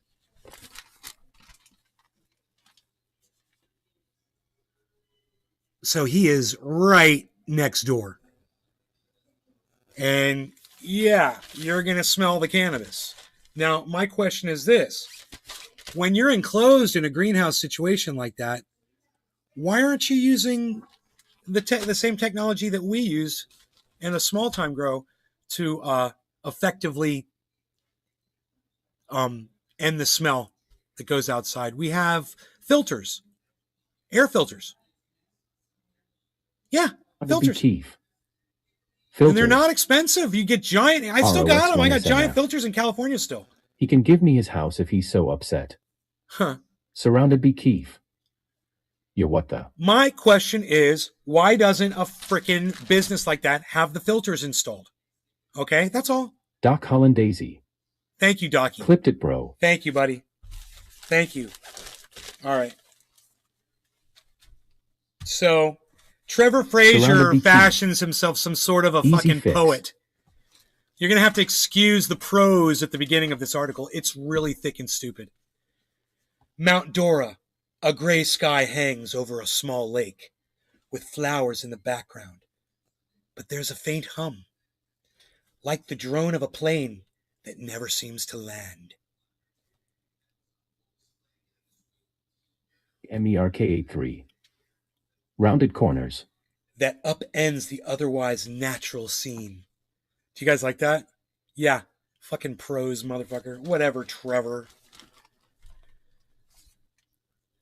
That's just a taste, says Lynn Graber, of the noise from a nearby medical cannabis processing plant. And then there's the smell, said Graber's neighbor, Debbie Heimelrich. Ugh, the smell. Some of the residents describe it as a skunk-like. The business doesn't have the knowledge. They're money men that think they know the ropes of growing. Look, there's plenty of strains out there. Big MERK83. So enchanting. There's plenty of strains out there that smell so good. These people wouldn't be complaining at all if this company was growing the right shit. They're growing some stinky skunk out there. Of course, it's going to smell like skunk. You know, they're growing sour D, and it's going to smell like fucking fuel. Duh. Daisy. Don't grow those two strains. I love the way you read it. Yeah, do you like my prose? Recitation? Oh, yes, the recitation. Others say it has a chemical whiff to it. Yeah, that's that sour D. You know, like acetone. That's that gas, son. Hello, Lewis. LOL. In the years since Curaleaf... ROX1SMF. My friends bought an old Budweiser plant in AZ and turned it into a cannabis processing center. In the years since Curaleaf opened its cannabis processing center, neighbors have... I love newspapers. I just love the feel of a newspaper. Anybody else? I love flipping the pages and folding it and getting it nice and crisp so the article's like, you know? Anybody else? Or is that just me? Complained that the noise, odors, and all-night lighting have disrupted their peaceful lakes of Mount Dora neighborhood. Yeah, they're growing that shit 24/7, baby. X1SMF. Black that shit out. Steel AAAA. Dude, they could install a couple MERK83. things. I'll trade beer factories away all day. Dude, No you loss. could work with these residents. Phil. You could fix all of these Curaleaf problems. is garbage. Dude, Doc this Cullen Daisy. company should hire Love it. me to come Serrano in there, Beef. talk to the residents, Curaleaf is taking over. and suggest what they should do to fix all of these ROX1SMF. issues, like a At big consultation. MERK83, no shit. They need a consultant, man. They need someone to come in there and say, Billy look, Ballantyne. we want to be able to I process didn't even know here. we still killed And, trees. and for let me meat. just say this too. I haven't seen a paper box in 10 years. Ugh, it really pisses me off that this company chose a residential location. Ben Roach. Why would you do that to people? Nay, have you heard of LA Kush? Cake. You're worried about a dispensary being so far from a school, you fucking cunts. But you'll let a fucking processing company build across the street from a residence? Wow. That's your legislation, John Morgan? Morgan, and calling in Gilbert and Son? Mr. fucking $1 billion man? We have earned over $1 billion for our clients collectively over the years. Actually, I think it's more than $1 billion. They're like serious shit, dude. They're like the biggest law firm. And I'm taking them on. I'm taking on the law firm.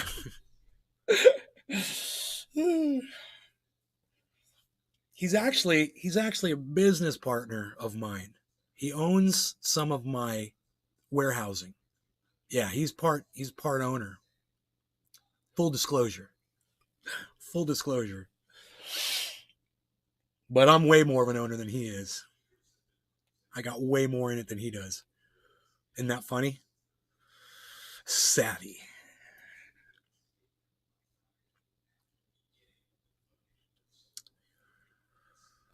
No, Kush Cake. LA Kush Cake. I have not.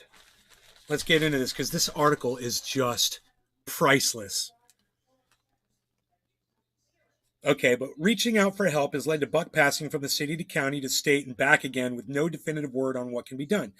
You legislate, man. If they're not going to do it, which these assholes are doing it to themselves. You know, if they're just going to think this is the Wild West of growing cannabis and just do that kind of shit to people, they're going to find out real quick, man. I mean, this is how you get around to it. you have articles written in the paper about it. And then, people start getting pissed off. Someone like me that loves cannabis, hey, guess whose side I'm on? I'm on the side of this resident right here. That's my boy. And he doesn't need this behind his freaking house. Is in 21 states. Whoever allowed that? 137 dispensaries. They got this thing called zoning in my state. Zoning where, you have a zone where industry is allowed and then you've got residential zoning. You guys understand that. How did that happen? I'm gonna use that. I've earned over $1 billion for my 1 trillion clients. That's $0.001.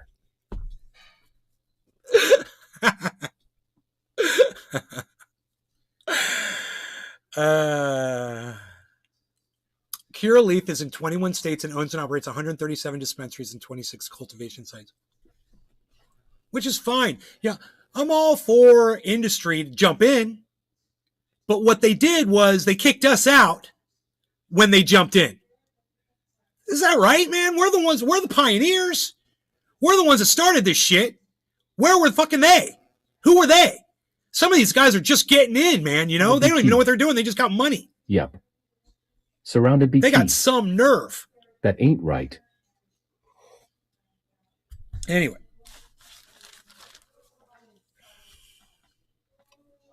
Oh, this part is great. For Graber, it's not only a nuisance, but it's an issue of fairness. If we're having a party at midnight with loud music, someone can call the police and shut us down, she said. Why can they do whatever they want? Hey, Graber, I'm coming over. You sound like you got the Wild House over there. We're going to go hang out over at her house, man. She's partying all night. Woo! Party! Everybody go to Graber's house.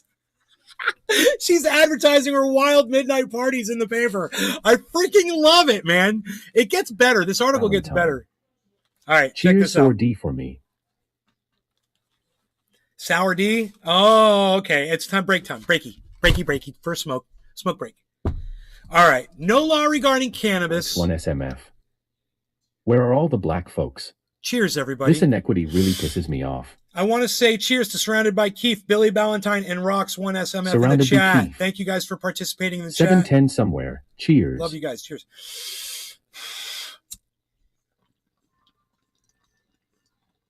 Big MERK83.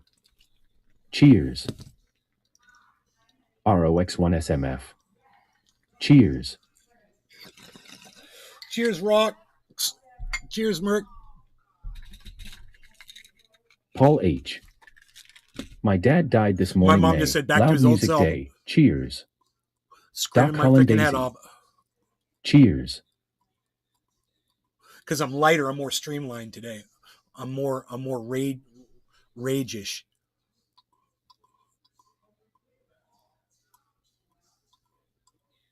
More streamlined for rage. My dad died this morning. Loud music day.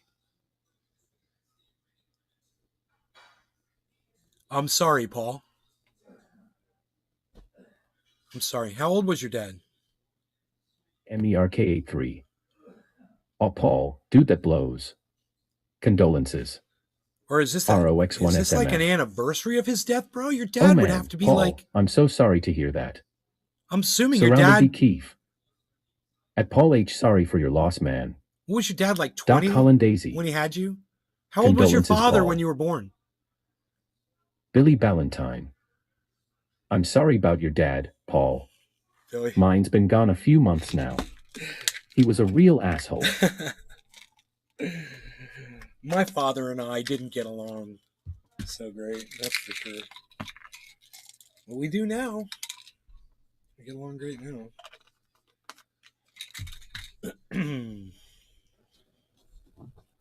All right. Give me a second. H. No, they don't want to bring vibe down. Oh, no. Cheers, You're good. everyone. No. Let me tell you something. There's a difference between coming in here every day and dumping your bullshit on us, right? And, coming in and saying, hey, I lost a family member. Bro, that's totally acceptable. And we're here for that. That's one of the reasons we're here, to support each other. We did have somebody that used to do that, and he's no longer comes to the show. He used to come in here and he would just dump his bullshit. every fucking time. And I finally said something to him. I'm like, bro, we want to help and shit by support and being supported, but this has gotten to the point where you really do bring the goddamn chat down every time you come in, and I'm sick of it. Happened few This hours shit's gonna ago. stop. And he Enjoying said a he wouldn't do smoke. it anymore, and he Cheers. did stop doing it. He lasted for a while after that. Anyway, let's get into this article because, like I said, it's a fantastic article. And it's mainly because I'm siding with the side of the residents, Okay, so on the east side of the plant, retired painting business owner Jeff Mazer has lived in his custom-built home for more than 20 years. Back when the property across the street was 4055 My dad has Britt turned Road. into an angry old narcissistic fuck. He is dead to M2. Dude, we are totally... Unless he mans up and apologizes to me. We are totally going to Graber's house to party, bro. We know the address and everything. 4055 Britt Road was DeLeon's bromeliads and orchids, a family-owned nursery.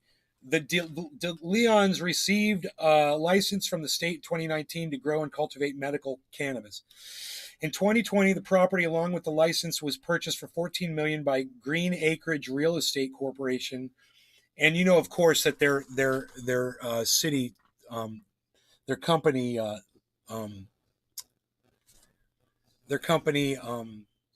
jingle is Green Acreage is the real estate corporation where the cannabis is great. Highest living, it's the place for me. Daisy. Give me some cannabis, put it in my bong right now. That makes me want to smoke. That song made me want to smoke some cannabis. Paul H. No law regarding Cheers, cannabis. Everyone. It's quarter of Back the hour. show. Let's Cheers. Smoke. Cheers. Let's smoke. Memorial Billy bong rip Valentine. for your father, Paul. I remember. Did you tell us how old your father was, my Paul? leg exploded pus on a crowd Cheers. of children, then my heart fell out of my ass and it killed a rare whooping crane. Nick Brown. Cheers.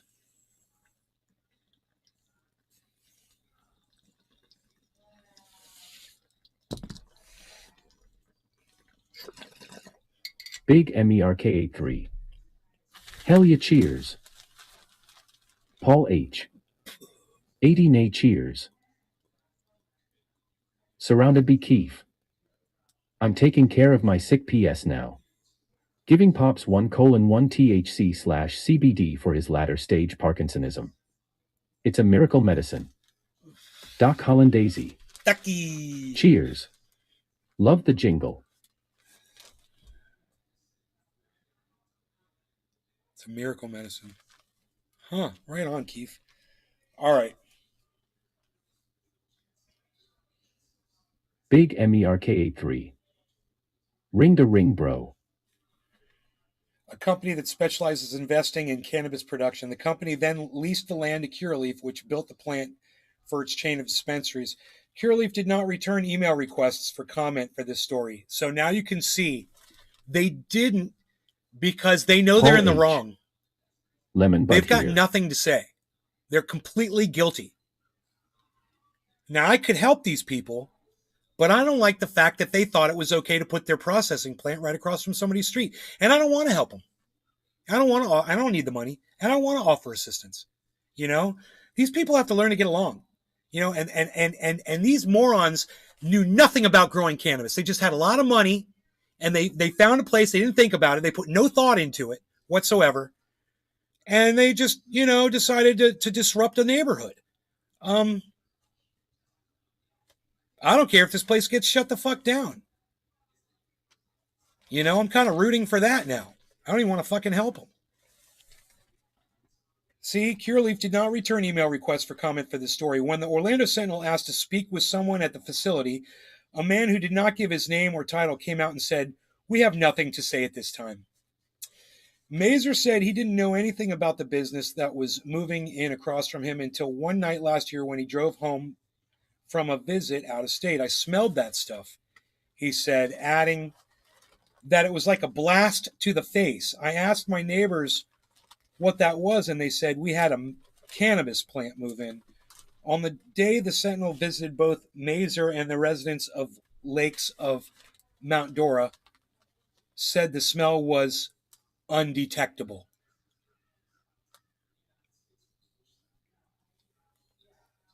right? So, well, you can't smell it right now. I understand this. This is how the wind works.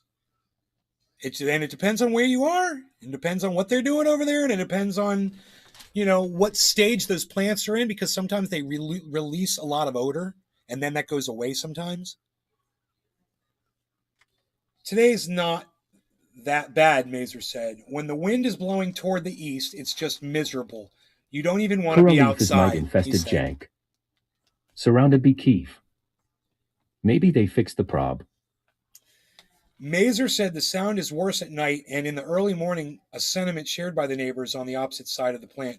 Graber said nights were totally still before Curaleaf moved in. You could hear a pin drop, she said. At Lakes of Mount Dora, residents say the facility's lights also cut into the night, washing out the dark sky. That was one of the attractions for moving there. Steven Schweizer showed pictures on his phone of a bright glow from the factory that looks like stadium lighting. Yeah, it's called grow lights, man. They got them running at night. All they have to do is put dark, is just put something dark over the roof. Black it out. It's not rocket science. They can have a shield that goes over and like a garage Sounds door. like my neighbor's nay lults. Cover it, uncovers it when you want to use the sun. It's so stupid. Especially when you're dealing with this kind of money. These guys have this kind of money that they're putting in and they don't think to cover the roof. The residents say their homeowners association doesn't allow them to have bright lighting and that there are a few street lights with the intention of keeping the starlight bright. Chrissy Stile, mayor of Mount Dora, said she first started receiving complaints a year ago, coming mostly from Lakes of Mount Dora and two other nearby divisions, Country Club in Mount Dora and Loch Leven. She says after a few calls, emails, and texts, she agreed to visit one of the Curaleaf's neighbors at 9:30 p.m. on a Sunday. When we first walked out onto his porch, I was thinking, this is what this guy's complaining about? Still, Stile said, after a few minutes, however, she said the noise became unbearable. They have the money but zero common sense. This is no way to sit out here and try to have a conversation. Over time, it's very, very bothersome. Stiles said she sympathized with the residents, but the facility was outside her jurisdiction. So she reached out to Commissioner Leslie Campione, who represents Lake County's District 4, where the facility resides. Several residents said they have sent emails or made calls to the county, but no one has ever talked to them about the issue. The county is unresponsive, John Himmelrich said, completely unresponsive. However, Stiley said Campione told her the county's hands are tied on the issue as well. Medical cannabis facilities are regulated by the state, preempted from city and county ordinances. Campione was unavailable for comment, according to county spokeswoman Sarah Lux, who added that the county had only received one emailed complaint. They've only received one email complaint. Okay. In July, Campione sent a letter to Secretary of Agriculture Nikki Fried's office seeking her assistance in identifying appropriate state regulations to help mitigate the impact of medical cannabis facilities on residents and communities across the state. Lux said it was unclear if Fried ever responded, but there is some question as to whether the Department of Agriculture would have jurisdiction over this facility. The Office of Medical Cannabis Use under Florida Department of Health oversees cannabis treatment centers. Okay. It's the Office of Medical Marijuana, just so you guys know. That's what it's called here in Florida. They're a bunch of racist cunts, too. The statutes governing medical cannabis cultivation, however, also indicate the Department of Agriculture must approve any pesticide use in the facility and work with the Department of Health on regulating the medical cannabis industry. God, I should go through this article and count how many times he used this racist word marijuana in this article. And then write a letter to the editor. And they'll post it. They'll put it in the paper. When the Sentinel contacted Fried's office about the matter, spokeswoman Erin Moffett asked by emails if this was regarding a treatment center. When told it was a processing plant issue, Moffett did not respond. They're all in cahoots. Fried, Miss wants to legalize cannabis, running for governor of Florida. This dumb bitch won't respond to calls to her office because she's tied in with these fucking, with the industry, with the processing industry. Her husband's in that industry. What a fucking joke.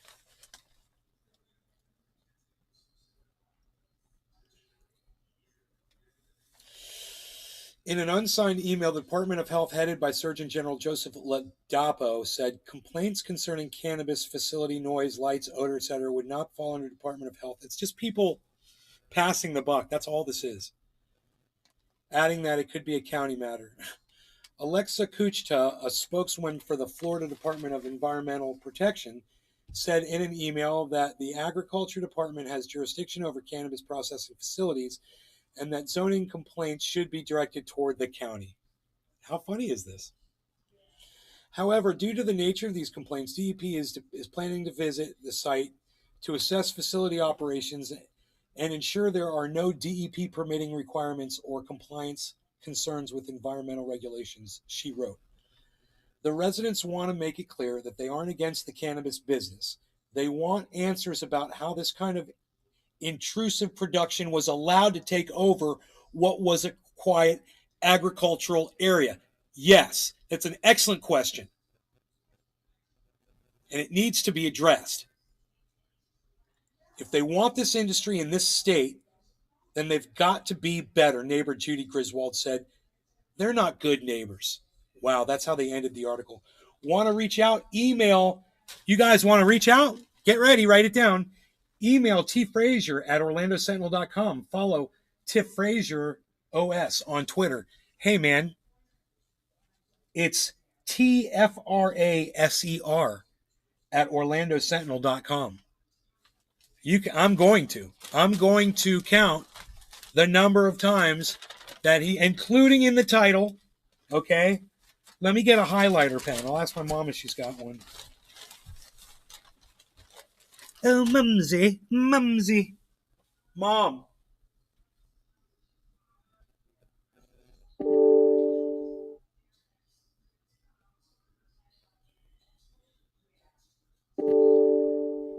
You have a highlighter pen? Where would it be?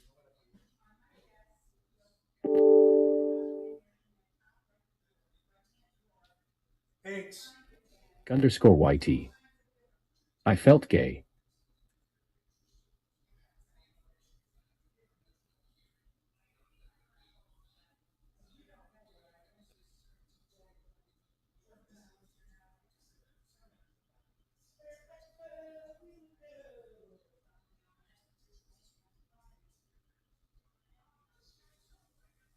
Thank you.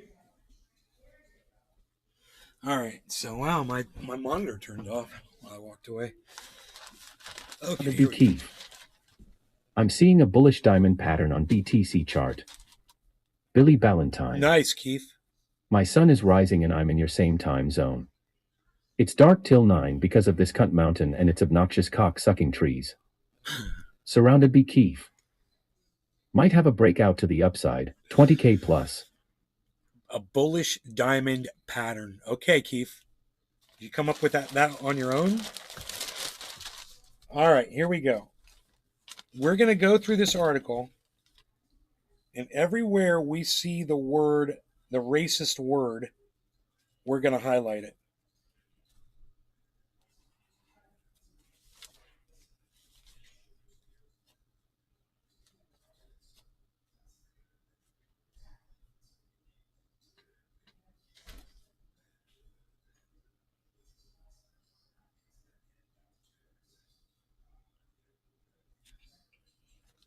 Turn to, and then they use that as the turn to word as well. And we should do this one as well. We're going to do both. And we'll address both authors simultaneously. We'll at both of them.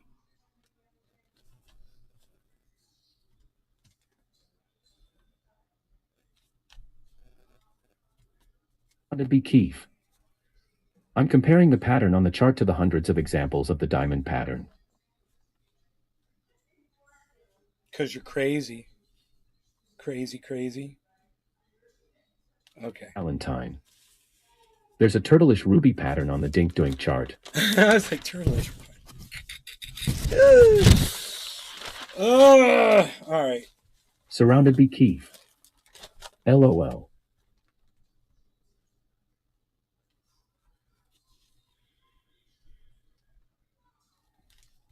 I'm going to use my glasses. We'll be able to do this a lot faster. Oh, hello everyone. Sophisticated Nay reporting in. What am I doing? I'm looking for evil racist words. Yes, I can do that for you. I shall find them all.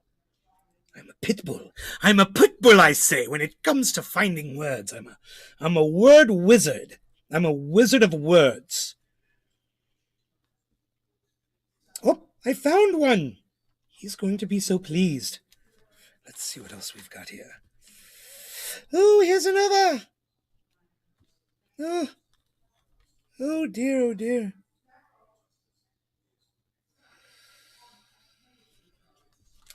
Oh, here's another.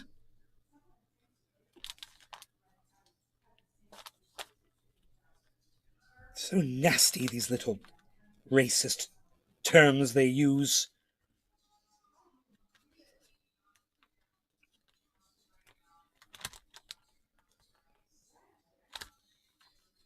We'll hurry through this as quick as we can.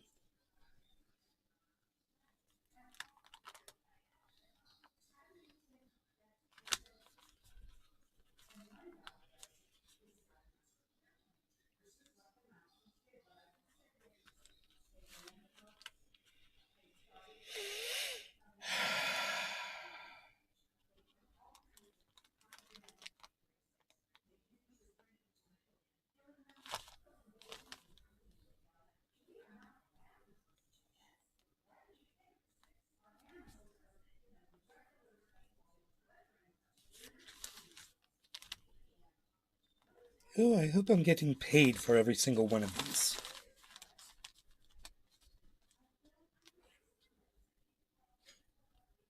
Alan Daisy. Beazle. Oh yes, the beazle. Some sort of creature, the beazle.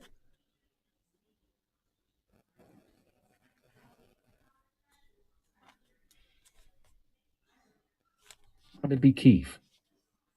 It's fucking nice out right now. 72 degrees in the desert.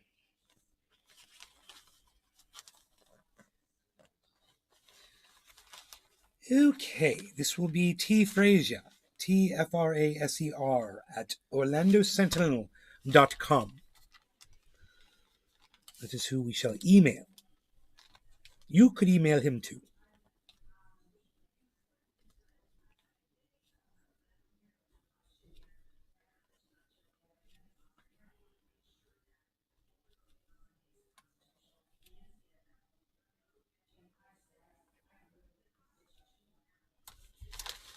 This article is full of racist terminology.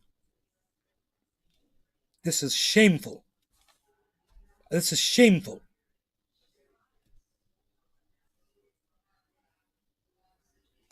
It never seems to end.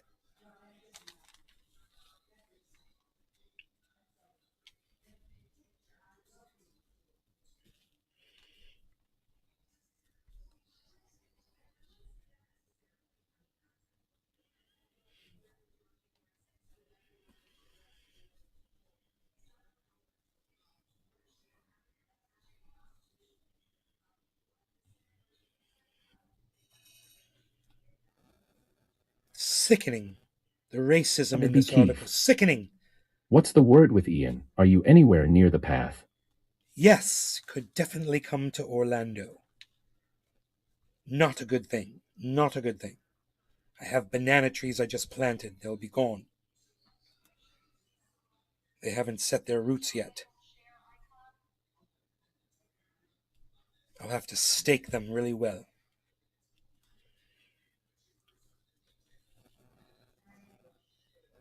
Oh, this racism. It's sickening. Look at all of this racism. More racism. More racism. More racism.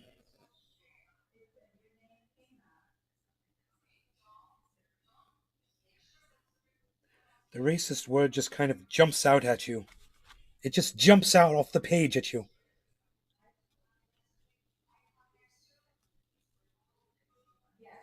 I'm getting really good at spotting it.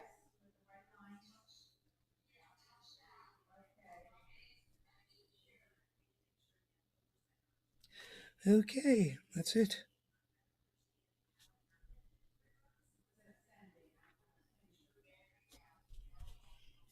We're also highlighting the word pot. That is negative. Oh, that was a lot.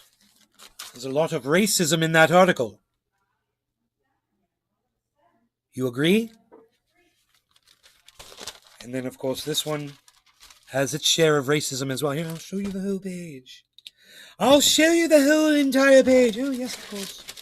Of course, of course. I don't need my glasses. Colin Daisy. See all that. I agree. Wow. Can you believe that, man? They even use it as the word to find the article with. The keyword. And then, don't forget the front page had a little bit of that going on too. There and there.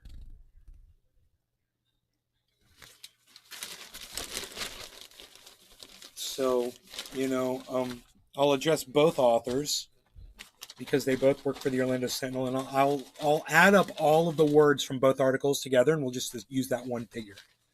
So I got 1, 2, 3, 4, 5. 5 there.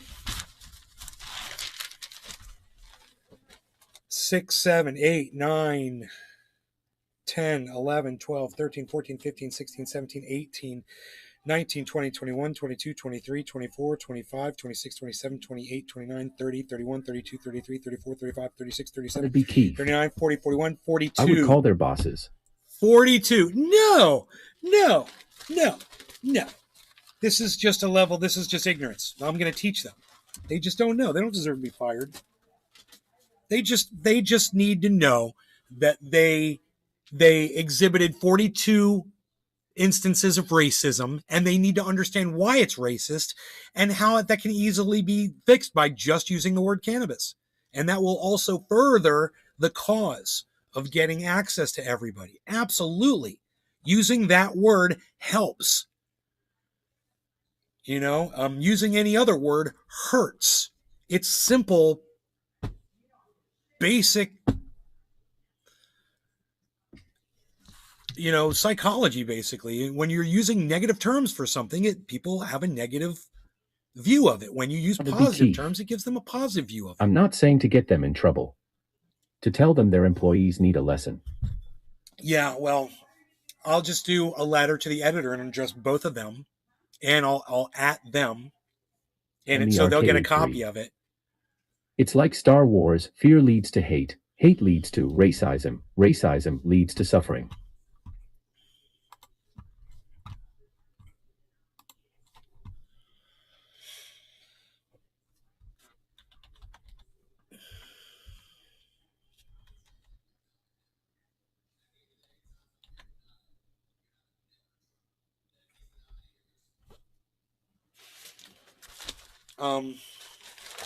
So we can at T. Frazier and we can at S. Maxwell. No, that's the wrong one. Not S. Maxwell. That's who my mom was. This author's name was Jeffrey Schweers. And Jeffrey Schweers doesn't give a contact. Okay, there is no contact, so we'll just say his name. And Trevor Frazier. Colin Daisy. I totally heard Yoda's voice from Big Merc. And I'll send them. I'll write an email, but I'll do it when I'm off the show. It'll be Keith. It'll be easy. It'll be a short email. But I don't want to neglect you guys anymore, man. Let's get high. I'm starting to feel a lot better. Oh, boy. I'm wondering how much weight I can drop. I want to kind of use this as a opportunity to lose weight, you know? To be Keith. Happy belated 420. Happy 420?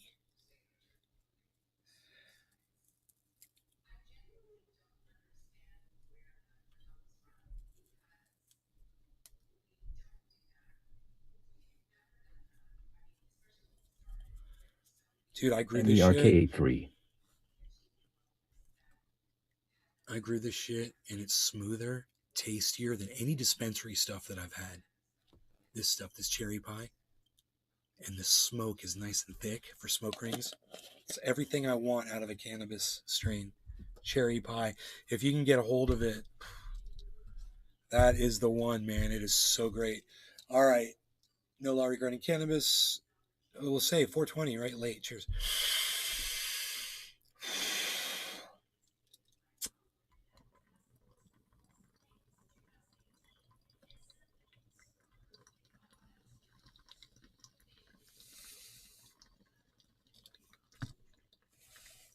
To be Keith.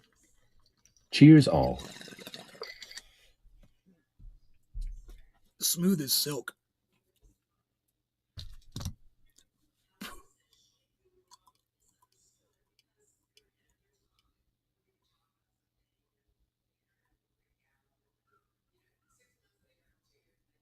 Valentine. I have to fix skydive suits so skydivers can put them on. Fuck them up really bad. Give them back to me, so I can do the same tedious horseshit again and again. Yay. ROX1SMF. Okay guys, the old folks need tending, so ciao for now. No. You hashtag keep it open and bring us with you. Hashtag keep it open.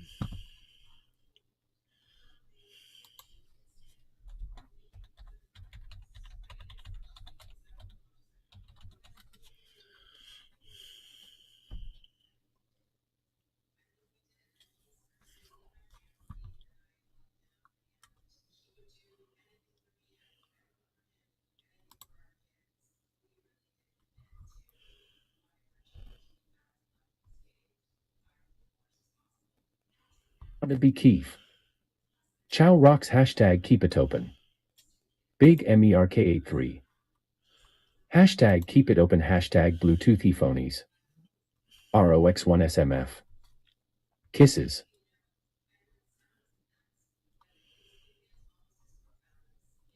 Big MERK83. Hashtag take us with you. Hashtag keep it open. Doc Hollandaisy. Hashtag keep it open. ROX1SMF. KV, you're in my ear.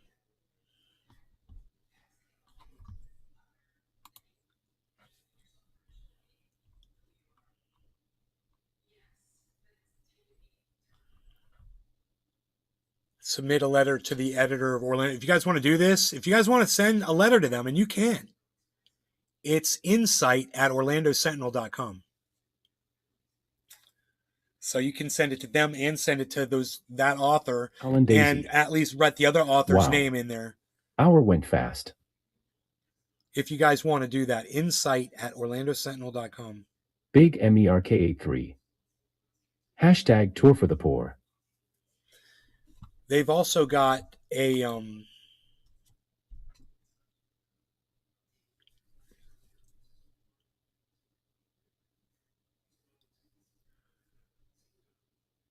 technical difficulties.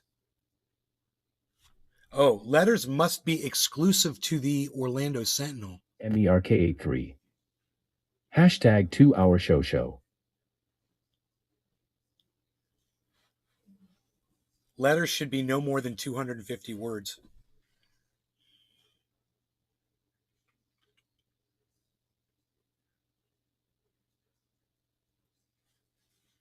Okay. I could say it really quick. you know?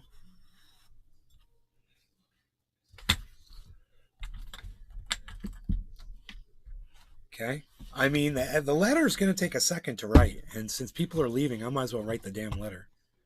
You know? Just write the damn letter. Insight at OrlandoSentinel.com. That's simple, right? Exclusive to them. You can't send it. You can't add it also to the other guys. So you just have to send one letter to them. Let's do it. Subject. Cannabis articles. Nick Brown. Using hashtag keep it open, people. Terminology.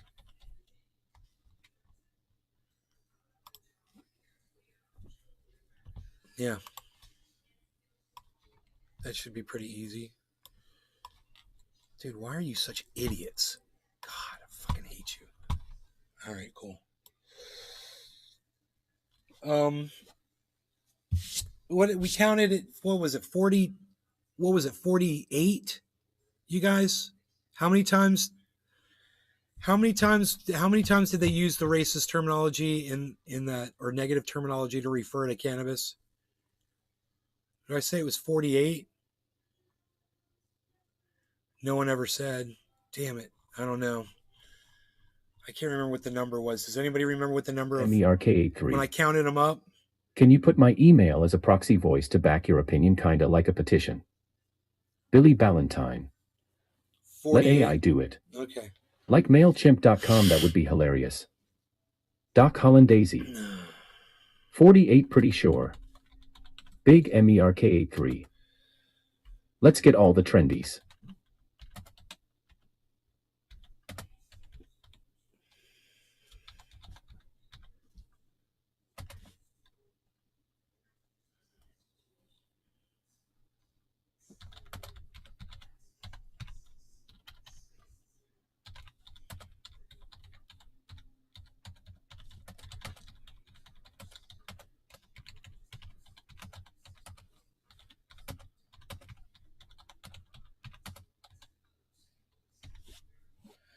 Okay. This was on page 4.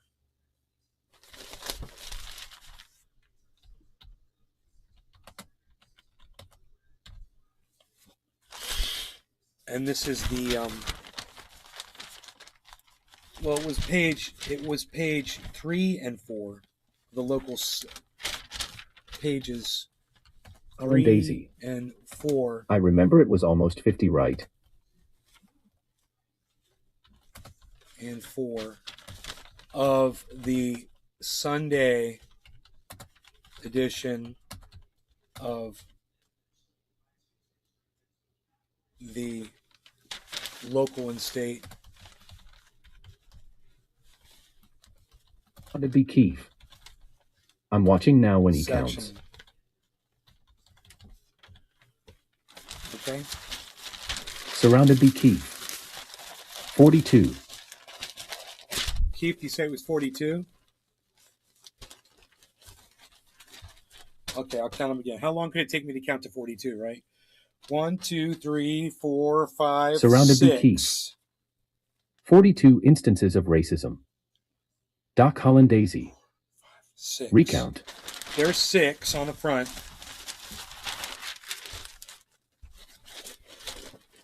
7, 8, 9, 10, 11, 12, 13, 14, 15, 16, 17, 18, 19, Big 20, MERK 21, 83. 22, 23, 24, 25, 42. 26, 27, 28, 29, 30, 31, 32, 33, 34, 35, 36, 38, 39, 40, 41, 42, 43.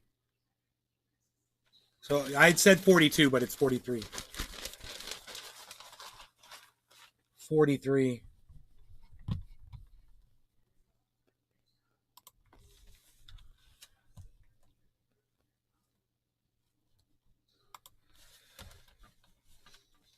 The word in quotes, I put marijuana in quotes.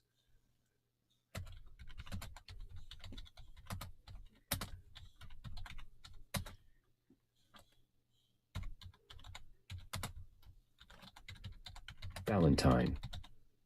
That's the answer to life, the universe, and everything. 40. 2. Big MERK83. 4T tree. Big MERK83.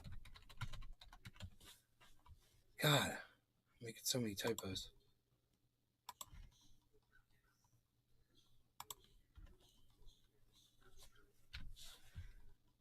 Okay. The word marijuana was invented by racist mogul William Randolph Hearst to use America's racism against cannabis.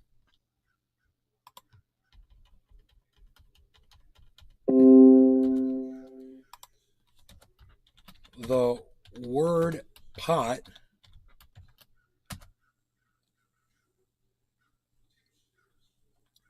was first used to describe I feel a clip coming. A toilet.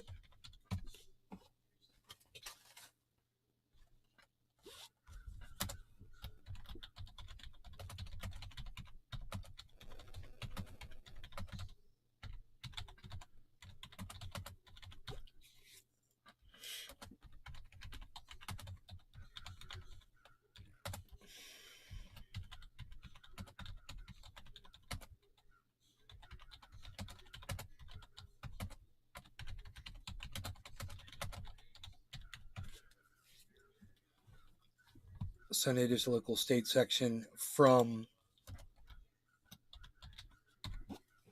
Okay, and those two authors were, the first one was, his name was Trevor.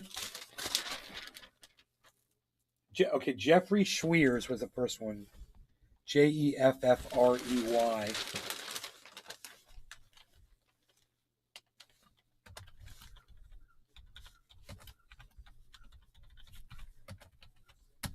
And was it Trevor? Was the second one? Fraser. Freaking Oracle show. Fraser. That drink with Delta 8 gave me a nice body high. Was very relaxed. All right, so there it is. I think I've written. Hey, Oracle, how are you doing, buddy? Delta 8 gave me a nice body high. Was very relaxed. Oh, good, man. I'm glad. How long did it last?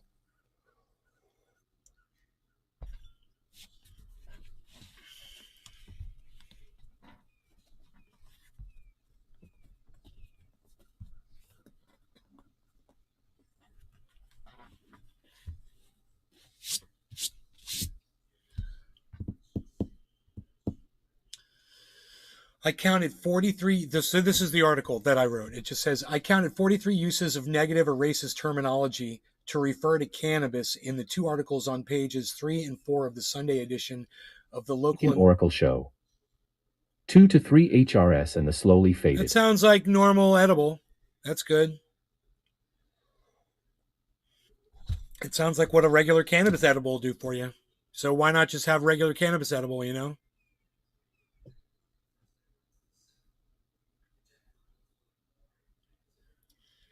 Seems like the only benefit of you doing that is you're risking whatever fucking maybe chemicals they're using to derive the Delta 8 from, you know? Hey, freaking Oracle is here. Fuck PSSH Unreal. Joey Maloney. It was 43. It was 40. No, it would have been like 42 with 2 pots. They used the word pot twice. But, or no, 41 with 2 pots. 41 with 2 pots. The Blue 313 Setsfin. GM. The freaking Oracle show. Because our laws here are at 10% only, no law with Delta 8. Your laws suck my dick with your fucking 10%. Fuck your laws. Okay? That's no slight at you because I love you. Billy Ballantyne. You know that. Delta number 2. Fuck your stupid Poop 10% cannabis. Laws. Whatever the I fuck hate it. that is. The thought of it. And clear head it leaves me with. Icky. Delta number 2. All right, so let's get through this. I want to read this letter. 13 Setsfin. Is it really? Cheers, NF. I can't keep up with you. Okay. No law regarding cannabis. Cheers, Bad Blue Jaws. Can't leave you hanging. The freaking Oracle show. They re-changing 5HE laws coming G up though.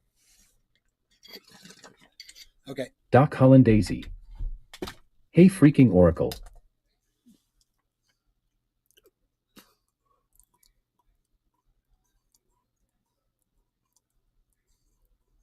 Fuck laws regarding cannabis.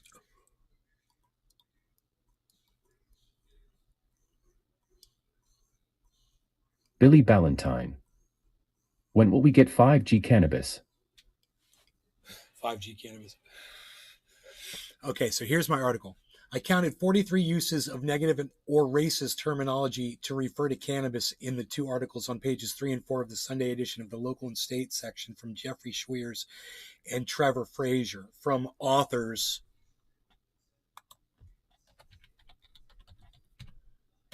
Jeffrey Schweers and Trevor Frazier. The word marijuana was invented by racist mogul William Randolph Hearst to use America's racism against cannabis. The word pot was first used to describe a toilet. Doc needed to come on the show and talk about food truck life. Neither of these terms are conducive to the cannabis movement. Doc Hollandaise. Freaking Oracle did a 12-hour live stream. Champ. He's a monster. While I was in bed with fucking stomach flu. The word pot was first used to describe a toilet. Neither of these terms are conducive to the cannabis movement.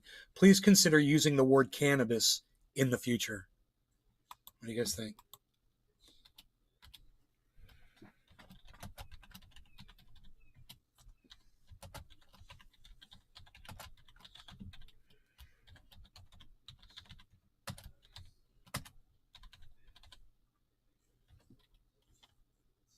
Founded by Keith.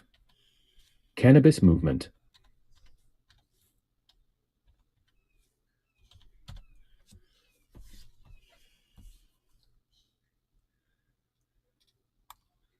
Hollandaise. Can you read it one more time for the clip? Surrounded by Keith. Maybe rephrase that without movement. Jay Inman. Hello, Nay, and all trendies. Cheers and good morning. Why? The freaking Oracle show. I know Mary and Juan A from Mexico. You want me to put, don't do that shit in my chat, freaking Oracle. Do you want me to,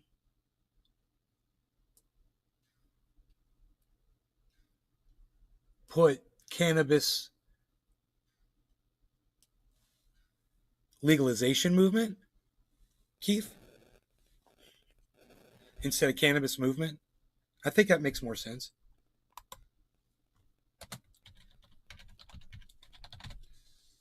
So, how was that? Okay, Founded cool. by Keith. All right. The word pot was first used to describe. Neither of these terms are conducive to the cannabis legalization movement. Please consider using the word cannabis in the future.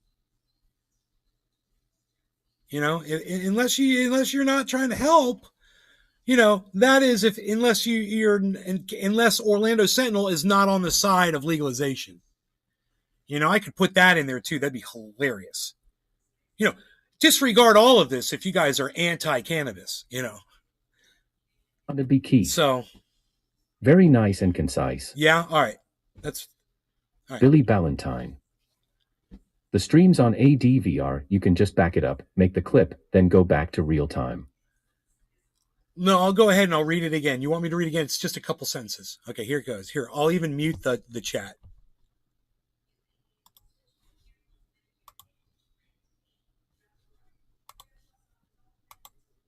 All right, here we go. I counted 43 uses of negative or racist terminology to refer to cannabis in the 2 articles on pages 3 and 4 of the Sunday edition of the Local and State section from authors Jeffrey Schweers and Trevor Frazier. The word marijuana was invented by racist mogul William Randolph Hearst to use America's racism against cannabis. The word pot was first used to describe a toilet. Neither of these terms are conducive to the cannabis legalization movement. Please consider using the word cannabis in the future.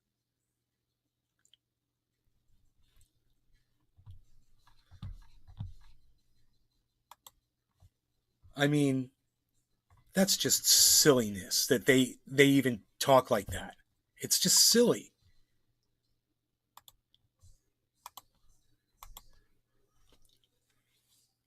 You can just back it up, make the clip, and go back to real time. I put my stamp of approval, even though you don't need my approval for shit, sir.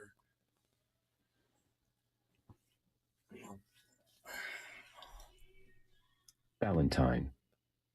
Very nice, informative, and clean. Yeah, I bet they'll put it in the paper too. I bet they're going to put that in the paper because they're very controversial, man. They always put, when someone disagrees with something they say, they love to put it in there. And that's two of their authors, man, writing all that shit. I'm not attacking the story. I'm attacking the words they choose to use, you know? I mean, I side with the residents of that second story that we read. For sure. Hey, how do all of you guys feel about that? Do you side with the processing plant or do you side with the neighborhood? You know? And I would say that if that processing plant can't please those neighbors, they need to be shut down. The neighbors were there first. And what the hell is an industrial zone doing so close to a freaking, you know? Why not put a petroleum processing plant right next to them, you know? Or a nuclear plant right next to them, you know?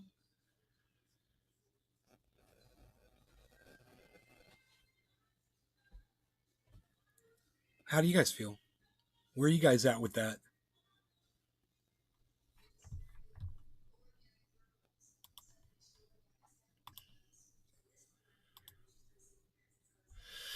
We do have the Brianna Joy and SABS story. We can go back to that one. I wouldn't mind, actually, because I am very interested in talking about communism with you guys. So, to be Keith.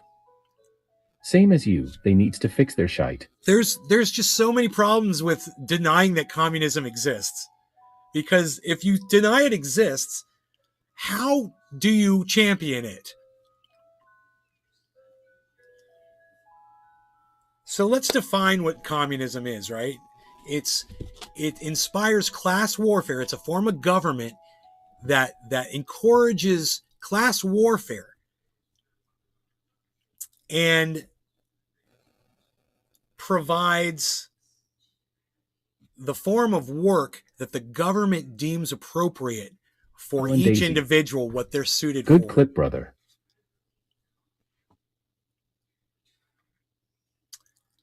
You know, and if she wants to say, yeah, well, they're not in China, they don't tell you what kind of work you have to do and blah, blah, blah. Dude, I've seen some sick shit in China where they raised little kids since they were babies to do certain things. You guys ever seen that shit? Sounds like communism to me. To be Keith. I could go find a video. The government gave us jobs, homes, money, but little food, LOL breadlines. Let's talk about North Korea. Let's talk about Vietnam. You know? What kind of government are they then? SABBY?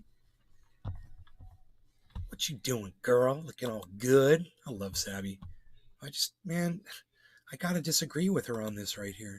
So, according to the definition of communism, there is actually no true communist country in the world.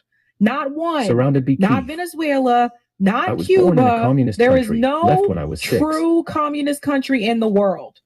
This is the problem. Like, this is why people have Wait, SABBY, at that point, why don't you say what part of communism these countries aren't satisfying for your audience and for my sake? Okay, so just tell me in the future, if you ever see this video, maybe someone will make a clip and send it to you, me right here. And just be like, hey, SABBY, so, okay, what are these countries not doing to satisfy communism's true definition? To be Keith. Okay, and make that point. China isn't completely communist. They have a form of capitalism. Right? Says you. I mean, maybe ask the people that are in internment camps in China if they feel like they're in a communist country. You know, maybe ask people whose religion doesn't go with what their country does, and then those people are put in prison in China. Ask them if they feel like they're in a communist country with the capitalism. Yeah, I got news for you, man. Capitalism riding on top of communism doesn't lessen the communism. It just makes it more powerful. Own research, because you see the lies, they just... Communism is opposed to capitalism. They're calling people like Nancy Pelosi a communist now. That's how bad this has gotten. Aye. Okay. Nancy Pelosi being called a communist is nothing new. I mean, it's basically everybody in the right, all of the Trump people. They all say socialism, communism, blah, blah, blah. It's all they ever fucking say. what she just said, though, has nothing to do with the claim she made that there's not a single communist country in existence. And I just want to know why these countries are failing to be communism. Anywho, let's go back to her. The way that we see it is alerting Fox News and not city or state officials about a plan to abandon children fleeing communism on the side of the street is not burden sharing. See, notice how she mentioned communism. She mentioned again, she mentioned it twice. So when it comes to the word communism, and we're going to talk about this in the call-in segment tonight, both the Democrats and the Republicans demonize the word and they misuse it. I got to get the chat over here. Did everyone hear that?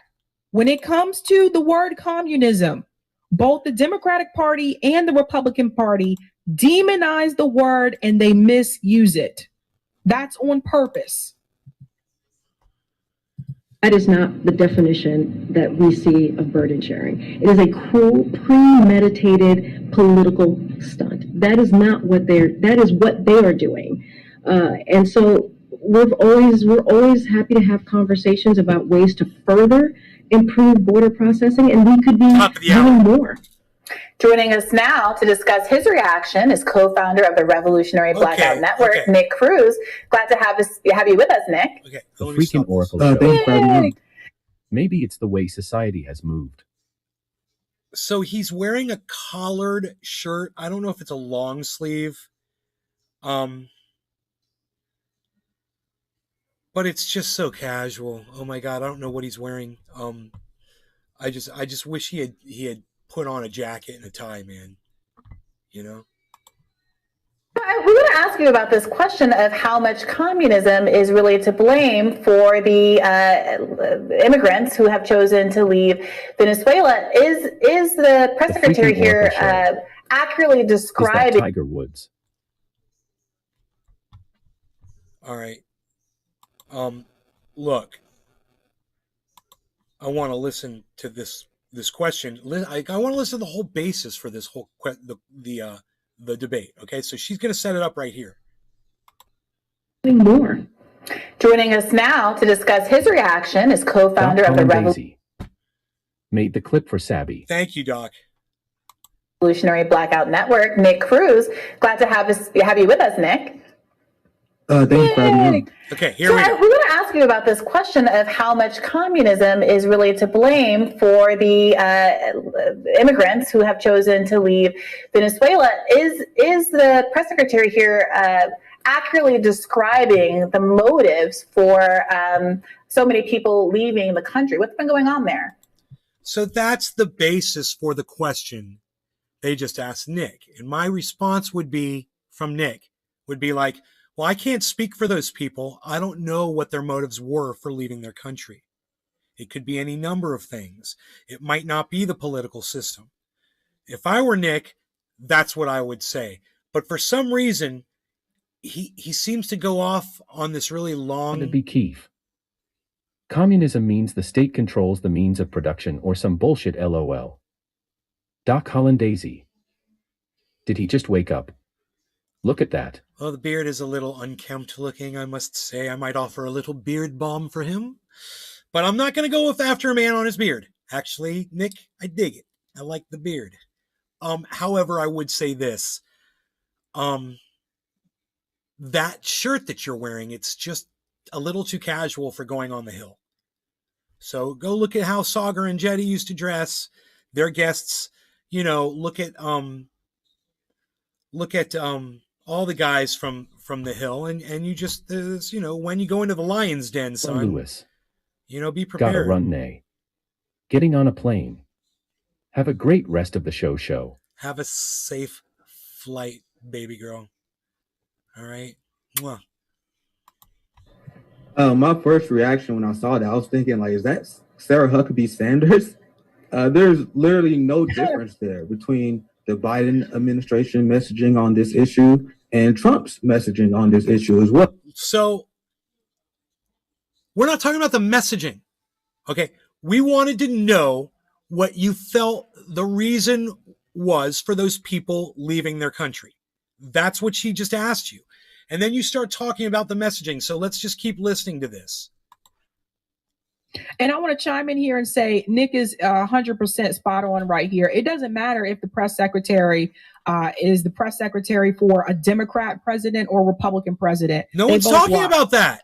Why even bring the point up? Why even bring the point up? And their messages are the same depending on certain issues. Why bring the point up? There's no difference between a Jen Psaki or a Stephanie Graham or the Kareem Jean-Pierre. Nick. And we all breathe oxygen and we all drink water. The same way that U.S. foreign policy does not change it doesn't change between presidents at all. And the idea you're going to blame communism instead of U.S. intervention, all three of those countries she named are countries that the United States have put sanctions on. Okay, now he makes a great point. He makes a great point right there. So he's blaming that the communism's not working in these countries because America cuts them off and does horrible things to them with sanctioning. We all know that those are acts of war, what America does to communist countries. And we all know these communist countries exist. But the truth is, what he's saying is 100% correct. Okay, he's making an excellent point. He should have started with that, because that is the point. Is don't blame the political system there until you find out what our sanctions have done. Great point. This is when you let the other guy talk. Interfere with, and this is kind of the same thing that Chomsky was saying as well. When you look at Donald Trump and you look at Joe Biden, they mostly have the same foreign policy. You already said that. You already said that. I just want to chime in here for a second and say, you notice how when they demonize like communism in reference to those countries, which I already said there's no true communist country in the world, but you notice when they do demonize it. Can we just rewind what she just said? Sabby, girlfriend, you know how I feel about you. I love this girl. But can we just listen to her say this very, very hypocritical statement, maybe several times? I just want to chime in here for a second and say, you notice how when they demonize like communism in reference to those countries, which I already said there's no true communist country in the world, reference to those countries, which I already said there's no true communist country in the world, communism in reference to those countries, which I already demonize like communism and demonize like communism. It's how when they demonize like communism in reference to those countries, which I already said there's no true communist country in the world.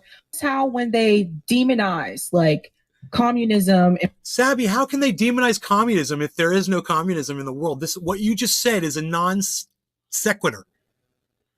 I don't know what that means, but I think I just used it correctly. I don't know. Maybe somebody smarter than me could tell me if I said that. Those countries, which I already said there's no true communist country in the world. But you notice when they do demonize it, the people leaving, like why they're leaving, notice they never mention what Nick just told you.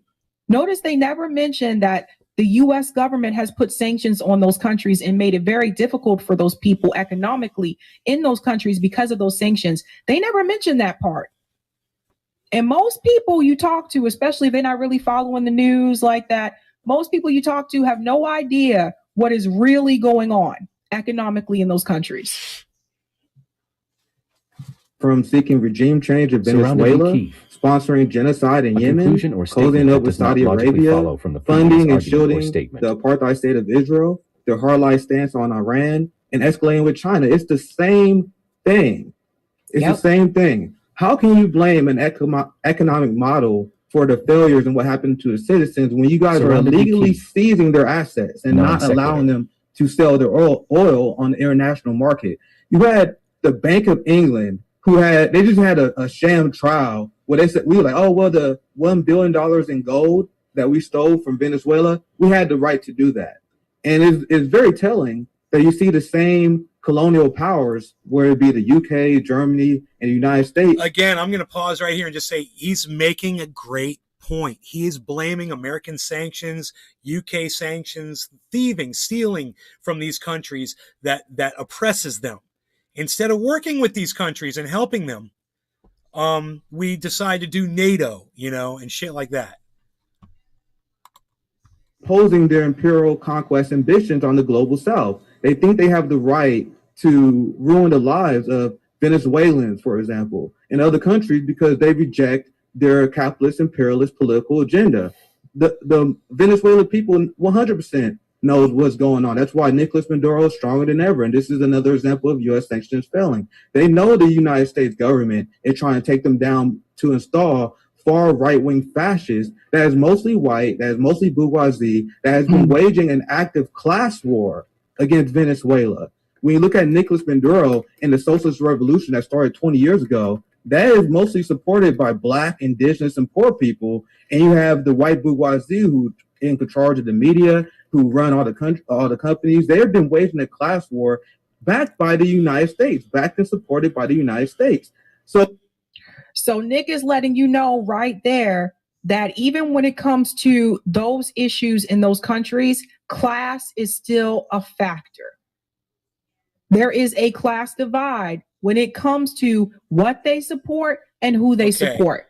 I'm so glad. So maybe she's saying that the lack of a class system is why they're not communist, but it doesn't say no classes. It says class warfare. It says communism encourages class warfare. Doesn't mean the classes don't exist. So it seems pretty communistic to me. That's exactly what communism preaches. Do you guys want to see the definition of communism? Let's look it up really fast. Look, I'll show you guys.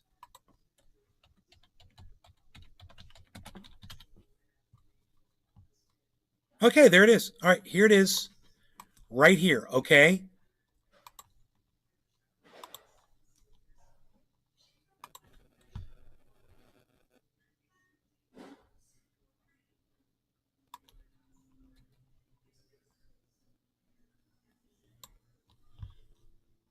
You guys see that? Communism, a political theory derived from Karl Marx advocating class war. So if there's having class war in these countries, that's what communism said they should be doing. That's communism. How do you not see that? Communism doesn't work. It corrupts just like the rest of the isms. Everything, you're right, correct. All government sucks. That he mentioned that on Rising. I'm so glad, like, you guys don't know. I was like, you know, Nick's not related to me, but I honestly, when I watched this clip, I was sitting back like a proud sister, and I was like, yes, I was just like, yeah. I'm like, tell it. And you can tell right now by the expression on Robbie's face, he just looks so He looks like he's getting cocked. Robbie has this look on his face like, what is happening? Like, Sabby makes a good point there. Oh, man. So it's the height of irony, the Democrats. It's a DERS. Bro, that is such a DERS. If you look at the coups they sponsor in these countries that's a DERS looking at another crazy atom plan. That's a DERS looking at a crazy atom plan. Listed that January 6th is child play compared to what we do to Venezuela. We back Bolsonaro, who used to send death squads into Venezuela to assassinate and kill Maduro supporters. You had the hard far right fascists in Venezuela that was setting left wing supporters of Nicolas Maduro on fire in the streets. These are the people that we support. So the idea that you're going to blame an economic model instead of our actions is ridiculous on face value. That's right. And so look, you can see it's kind of funny too, because we were talking about people's facial expressions. Like Nick just killed it. So like Bree has a little smile there. Like Bree has this look on her face like, Robbie, are you ready now? Robbie's like, okay, let me go ahead and see if I can take this to task. But yeah, you really can't blame the people from those countries. The fact that the United States government has pretty much destroyed the economic systems in those countries. And then we want to blame the people for leaving those countries wanting to come here. Okay, look, I also oppose many of the policies you just mentioned, the support for regime change. I would get rid of all these sanctions too. But like, let's not gloss over the long history of corruption and political persecution by left. No, because you just glossed over everything that Nick just said. And that's not right, because Nick made such strong, valid points. They commanded a response.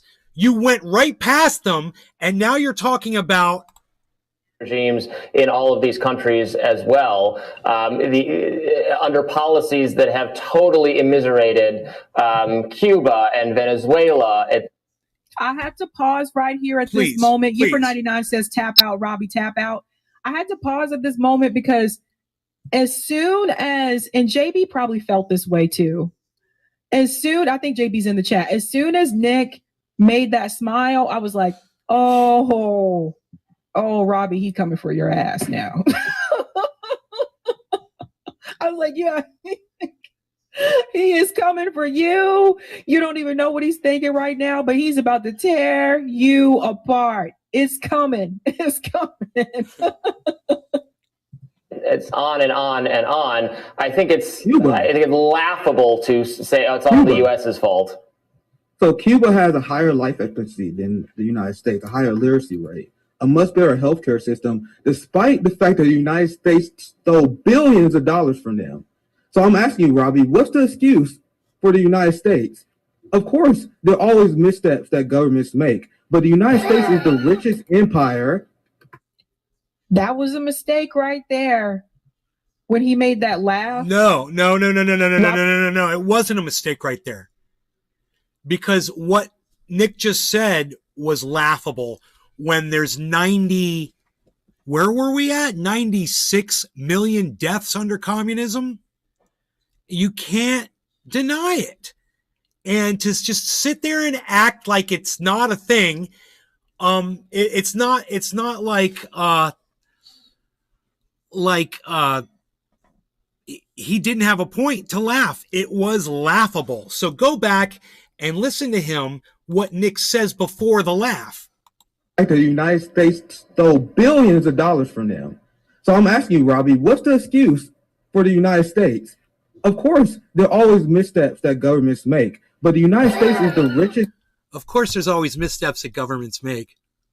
96 million aren't missteps, bro. 96 million, there's something wrong there. Okay? So he's got a point to laugh, Sabby. I'm just saying. This is called team playing here. This is what she's doing. She's playing on her team now. She's totally not paying attention to just what happened. She's in denial about communism, too. She says it doesn't exist. Now she's going to defend it. That was a mistake right there. When he made that laugh, Robbie made that laugh. Watch. Because see, Nick right now, Nick is still being, pretty chill. Steps that governments make, but the United States is the richest. It was a good time to laugh, and I would have laughed too. He has this look on his face. I would have been like, 96 million mistakes. I would have been like, 96 million mistakes, bro. Does this guy really think that he's smarter than me? That's a lot of times to make a mistake, bro. Dear God, how dare he come on here and try to tell me about history? You see what I mean? You see the smirk? Yeah, but he's about to get it's very Durs-ish. Go at it, Nick. He's got the duck lips going. The that Durs. we've ever seen. It's fucking when awesome. outside children live in poverty in this country. If you look at Skid Row, I am asking you, what is the excuse for the United States? You have Venezuela, you have Cuba, you have all these countries that has been the victim of U.S. economic war that you guys call sanctions. Sanctions is seized warfare. You guys locked out Venezuela from the international market. Did you hear that? Their economic system. He said sanctions exceed warfare. So, what I say is sanctions are war. Sanctions are war. You're cutting the supplies off for a country. That's what you do in a war. You cut the supply chain off for your enemies. You bomb their fucking bridges. You bomb their plants that are making their weapons. A record amount of income inequality in this country that is higher than the era of serfdom. So, Robbie, what's the excuse for capitalists? Who's sanctioning us? It's a good point. That's a good point. It's a good point. Nobody is sanctioning us, right? I can't. It's like, tap out, Robbie, tap out. Seriously. It's a good question, right? No country has sanctions on us. So Nick brought up perfect points. Why do we have a Skid Row in this country? Multiple ones, actually. Everywhere. Why do we have a homelessness problem in this country? Everywhere. Why do we have so many kids growing up in poverty in this country? And they talking about, Democrats said they lift up half the kids out of poverty. They even finished the whole child tax credit. They had to cut that short. Why do we have the economic problems that we have in this country? Why do we have the poverty issue that we have in this country? What's the excuse for the failure that we have in this country and nobody put sanctions on us? It's capitalism. That's the reason for it. And that's the point that Nick is trying to drive home. You're going to criticize the people that are coming from countries like Venezuela. You're going to criticize those people. Their economic system has been destroyed by the United States government. It's a good point, but let's just say there's, I don't know how many Venezuelans are coming in the United States. I don't know. When it comes to the failures that we have here right home, what's the excuse? There's no sanctions on us. We failed ourselves. The corporations failed the people in this country. They got greedy. Like I told you, they sent the jobs overseas. Think about that. Think about it. They sent the. Nick goes on. Think about that. They sent the jobs overseas. I don't understand that. The corporations sent the jobs overseas. Oh, so she's saying we've created, because these people don't have jobs, because there's no, factory jobs. They can't put together iPhones and shit, because we sent it all to China and Taiwan, Japan. They're making all their. Colin Daisy. Those are communist countries. Another clip out on the Twitter sphere. I don't know if we're sending outsourcing to China and they're communist, isn't that helping them? I don't think Skid Row, I mean, the collapse of American cities under progressive liberal democratic regime. Look at Bree's face. Yeah, well, surrounded by Keith. Once again, yeah, we made China.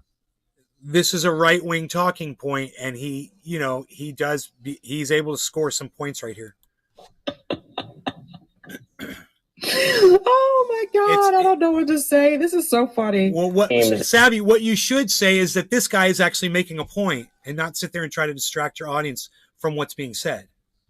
I don't understand the team playing. It's so vulgar. Ugh. It's disgusting. The United policies or capitalist policies. I mean, we get to if it's so great in Cuba, why are they fleeing here? Why are they crossing shark-infested waters? Well, Robbie, the point that Nick is making. I can't believe Robbie said shark-infested. He actually. I don't understand what the reference to shark-infested waters was, and I couldn't hear what was being said because Nick spoke over him. So I don't even know what was said right there. He used the shark-infested waters. And that's the second time I've heard it. That was kind of funny.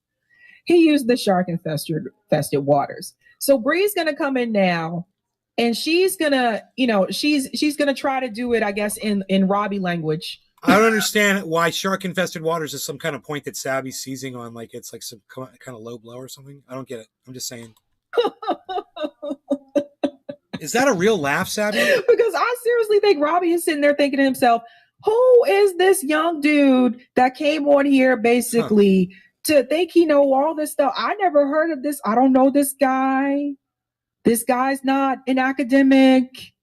I don't know. You see, this is why some people won't debate Nick. This is exactly why. Because they don't want to be embarrassed. Is that look, if you really think it's the economic systems in Cuba or Venezuela. They're literally debating him right now, Sabby. They've got him on the Hill, and there's a guy on there debating him right now. That are so destructive. Why not lift sanctions, let them sink or fall on their own merit, and then we could have a legitimate conversation about whether communism fails. But what so many people on the left are frustrated with is that there has never been a communist or socialist government that has been allowed to freely test the model without the economic war, I love how you put it there, Nick, against them, that basically... Did you see the eye shift from Robbie? Watch one more time. I'm sorry to interrupt, but it's just kind of funny. Watch Robbie's face. Without the economic war, He's just got a funny how you put face. it there, Nick, against them that basically rigs the game from the start. There's also never been a communist regime that doesn't imprison political dissenters, cause deliberate famines, kill millions of people. Are you saying that we don't? Are you saying that we don't? I'm not. Are you saying that the communists don't? No, I've indicted all of our policy. This is why we can never have honest conversation. I mean, we're doing it to Julian Assange. We did it to Chelsea Manning. We did it to Edward Snowden. And I'm sure there's a few other ones I can't name. Once again, he makes a very good point. There's a lot more silencing of political dissenters under communism. And he laughs about it. And Sabby over there, the team player, is going to act like he's not making a point and make fun of his face. And yet, when you really listen to what's being said, you find out it's not this giant own that Sabby pretends it to be. He makes a valid point. You want to compare political prisoners under communism to political prisoners under capitalism? I got news for you, Nick. Communism's got you fucking beat. Bad. They bust down your fucking doors and drag you to prison, and you're lucky if you're not beaten on the way. I will criticize everything that we do, everything the capitalist West governments do, and they say, oh, so you're not criticizing them? I'm saying all the sanctions are bad. Wait a minute, and then I had to pause it there. Look at this. I had to pause it. Robbie's facial expression is too funny. Look at it. He's dursing it. What can you say? The dude's got a funny fucking durs face. Bree is smiling. Durs. You turn around and excuse political repression under thug-like communist regimes that have killed millions and starved millions. It's ridiculous. Wait a minute, Robbie. It's insulting. Nobody here, but we didn't bring up the political oppression because I think the observation that I think because you don't want to talk about it. You don't want to concede that it's true. I'm literally trying to, if you just let me get the sentence out here, Robbie. I think what Nick and I are pointing to is that political repression, all kinds of authoritarian abuses, those are things that exist around the world regardless of political orientation. But you want to, no, hey, Brianna, excuse me, but when you start counting the numbers to political prisoners under democracy towards political prisoners under communism, it's not even on the same scale, man. It's just, he makes an excellent point, and you're going to still sit here and act like it's not a point. I brought up the overwhelming majority of countries in this world are capitalist, and most of the bad things that are happening in this world are happening under capitalism. However, capitalism is never blamed for the bad things that happen in a country. Everything that happens in a communist country, per Karine Jean-Pierre's statement, is attributed to communism. You're talking about per capita. America has the largest number of people incarcerated, living in cages, in jails, and anywhere else in the world. Not per capita, but period. Despite not being anywhere near the largest country in the world, we have more people in jails than China. And you can say and dispute Chinese numbers and what's true and what's false and blah, blah, blah, blah. But nobody can dispute the fact that we have an unprecedented and enormous mass incarceration problem. Yeah, but when you have the type of freedoms that you allow the population in America, you're going to have people violating those laws more freely. They're going to be incarcerated because they have the ability to go out there and break these laws. Now, there's a lot of people under communism, they won't even try that shit, man. You know? Probably 9/10 of the crimes that people try to pull off under democracy, under this kind of a government, people wouldn't even dream of doing under communism because they know what's going to happen to them, and the penalties are going to be more severe. It's not a point. These people think they're making a point, and that's why this guy is laughing. But the point still stands. If you think he knows that any right winger that watches this is totally gonna side with him. A right-winger, definitely, because they're going to be completely anti-communism.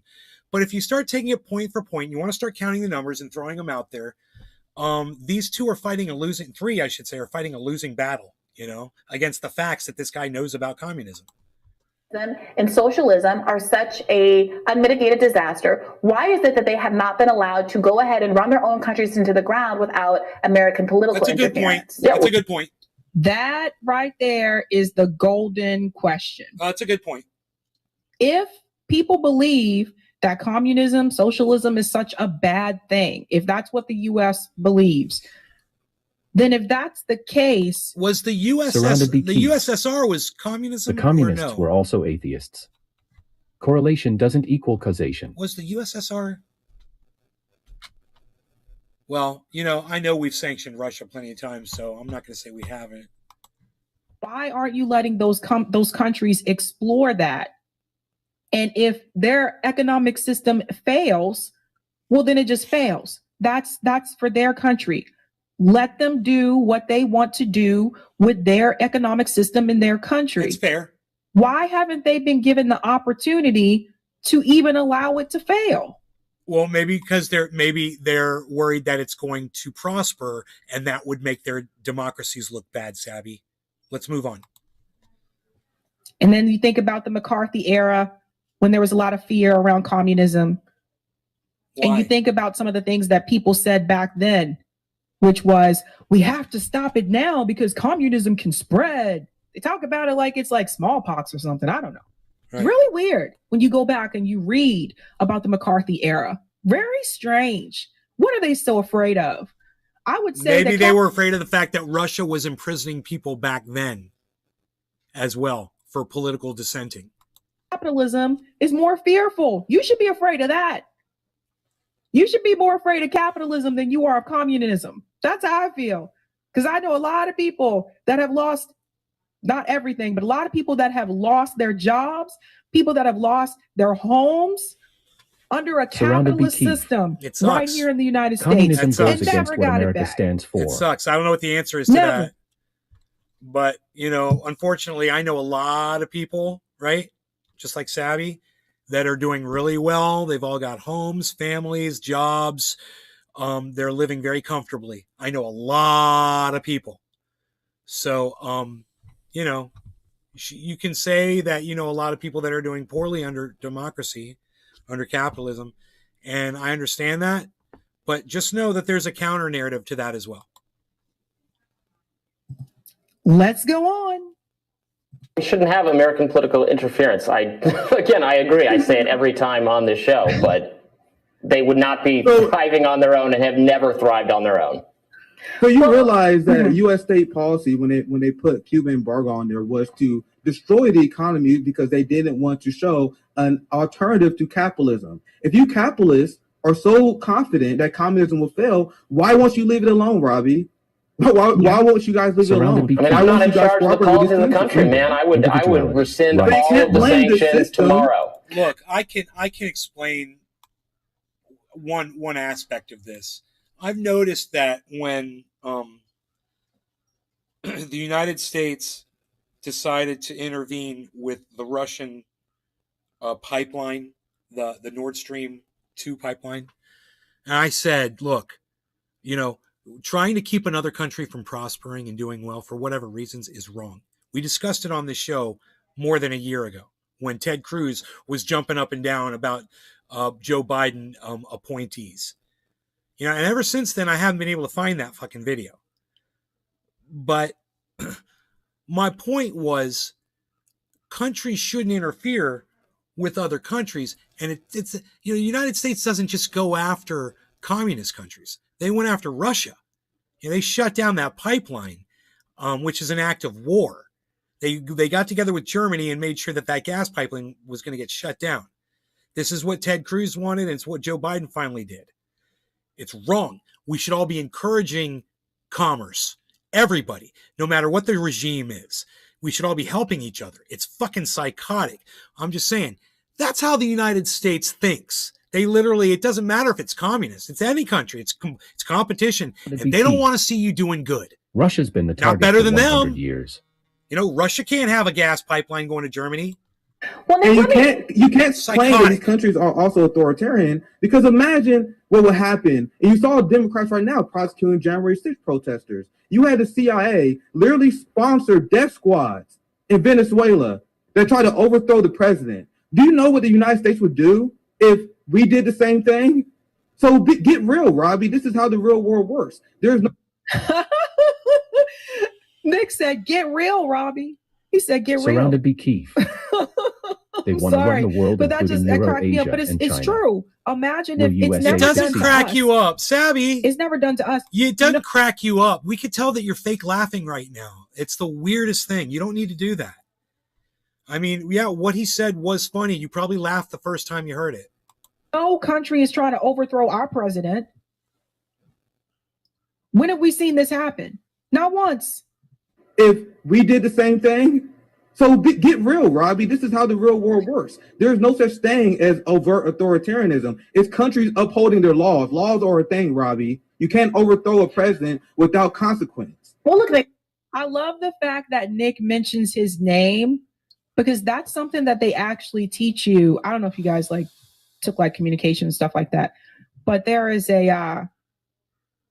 a class I took when I was in undergrad called interpersonal communication. And one of the things that they taught us in that class is that when you are talking to someone, one of the ways that you can hold their attention, continue to say their name. And it's true. Like if someone says your name, you kind of, it's just a way to filibuster. See, like Sabrina, what? It's a filibuster. You tactic. have their attention. So I thought it was great that Nick just did make your that. points and forget the let fucking Robbie tactics. Know also, I just am make addressing your points, you man. specifically. God, it doesn't have to be a chess freaking game. Let's go on. I'll go back a little bit because I interrupted. Authoritarianism. It's countries upholding their laws. Laws are a thing, Robbie. You can't overthrow a president without consequence. Well, look, and I think that Robbie does, appreciate that. And to his credit, would if magically we're president of the United States, and maybe this will get him my vote.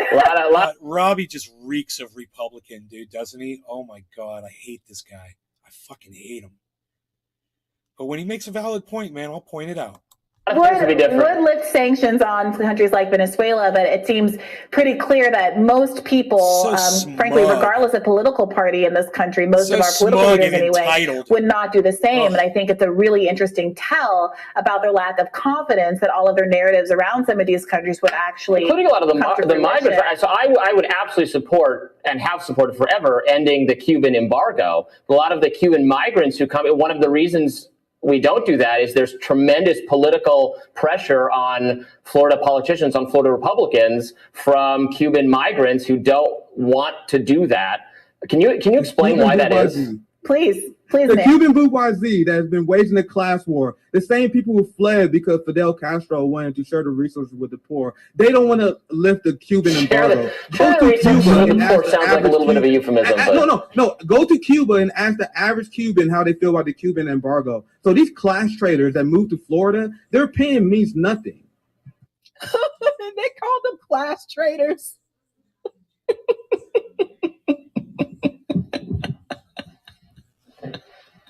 He said the class traders that moved to Florida. Yeah. No, that's true, man. That's oh my God. That was so funny. I'm sorry. I want laws are a thing, Robbie, to be on a t-shirt. There's another thing that oh shoot. Eric, did I miss it? You put it up. Oh yes. Nick said, I used to sell cars, so that's how I learned the trick, Sabby. Ah, that's right, because car salesmen do that. They say your name. They keep saying your name. Yeah. No, this is funny. This is hilarious. He's like the class traders that moved to Florida. Okay, we'll go back a little bit. Here we go. Go to Cuba and ask sounds like a little bit of a euphemism. No. Go to Cuba and ask the average Cuban how they feel about the Cuban embargo. So these class traders that moved to Florida, their opinion. She's basically, somebody in her chat just referred to Nick as a car salesman, and she didn't even flinch, bro. That went right over her head. Saying they didn't want to keep the Cuban embargo? Does that sound like people who care about the country, I didn't Robbie? know that King Charles told people Prince that Harry to support ditch his US wife and hegemony come back or and he'll exile him forever. That's his son. What the fuck, man? I don't know. Domination. A guy who has people put his toothpaste on his toothbrush for him. You care about what that guy says? Surrounded by Keith. WTF. Like I wanted the uplifting of the global working class, and you guys rather destroy the global working class just so you guys can say zingers like communism never worked, that Cuba is failing. Leave these countries alone and allow them to thrive, and then we can talk. Leave Brittany alone. Leave communism alone.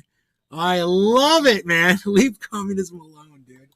Until then, you have to explain to me, Robbie, what and capitalists domination. Like I want the uplifting of the global working class, and you guys rather destroy the global working class just so you guys can say zingers like communism never worked, that Cuba is failing. Leave these countries alone and allow them to thrive, and then we can talk. Until then, you have to explain to me, Robbie, what's the excuse for the United States for the massive poverty, despite the fact that we have no country sanctioning us? Where's the U.S. embargo, Robbie? Where we got Skid Row. We got people without health care. 60,000 Americans die each year because they don't have health care. 300,000 plus could have lived through the COVID pandemic if we had health care. So what's the excuse for the United States? Who's the giant power that has got their boot on our neck? Our ruling class has failed. The central planning model of the United States has failed. So to point the finger at other systems and while you live in an empire that people are starving in is the height of cowardice. Good point. Good point. Fatality. That's a good point. Finish him. My God! Oh my God! It's oh my not God! that surrounded by teeth. It's well, not. That's a good question. Capitalism. What Well, country it's the is the one same. that It's the has same and question lack you've of been asking regulations over and that over causes again, and problems. you're not going anywhere except around in circles, and it proves nothing. And Nick has scored very little points, you know, and the argument is just stupid. The question was, are these people fleeing from communism or are they fleeing for another reason? And the answer seems to be they're fleeing because we make communism bad.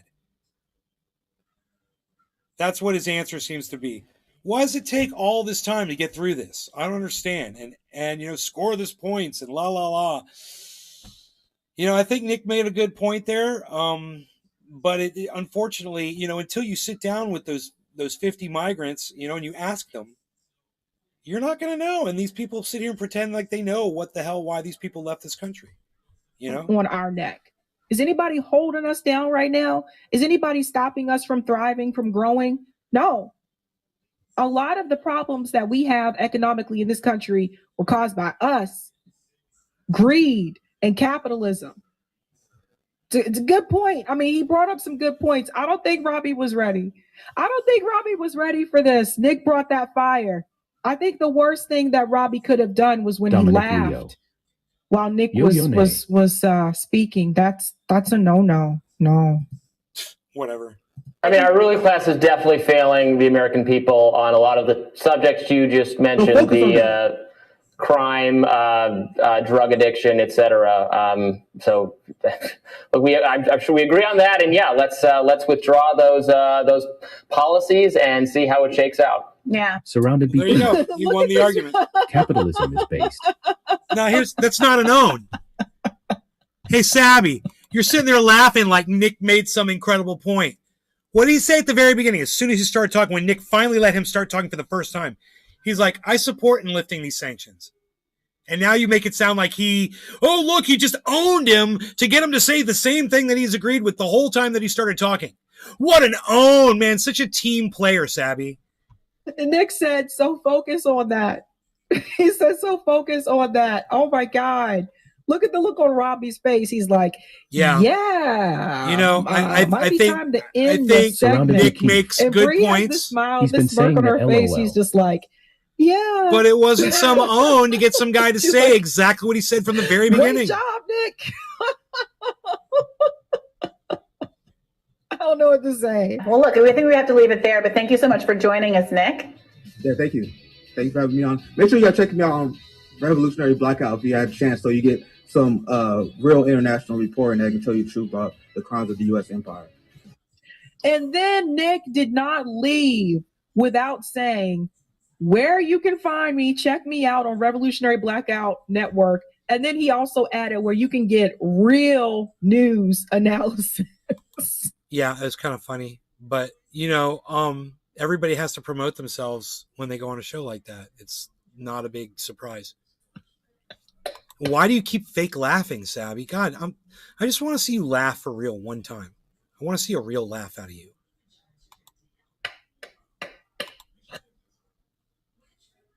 This is just so phony, you know? It just plays out as phony. Look. I don't think Robbie was ready. I don't think he was ready for that. Surrounded by Keith. Yeah. Look, I've never seen her the only before. reason I'm doing this is because I love her and I don't want to see her become some phony, talking head on the internet. I want her to keep it real. And this fake laughing and the team playing and not being able to dissect an actual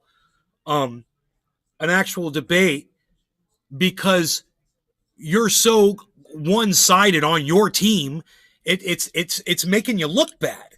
I hope she'll see this and she'll take a little bit of criticism and start keeping it real. And the fake laughter and all that shit, it's just not necessary. A great job. I'm so glad. I mean, if you go right to the part where he finally lets Robbie speak for the first time.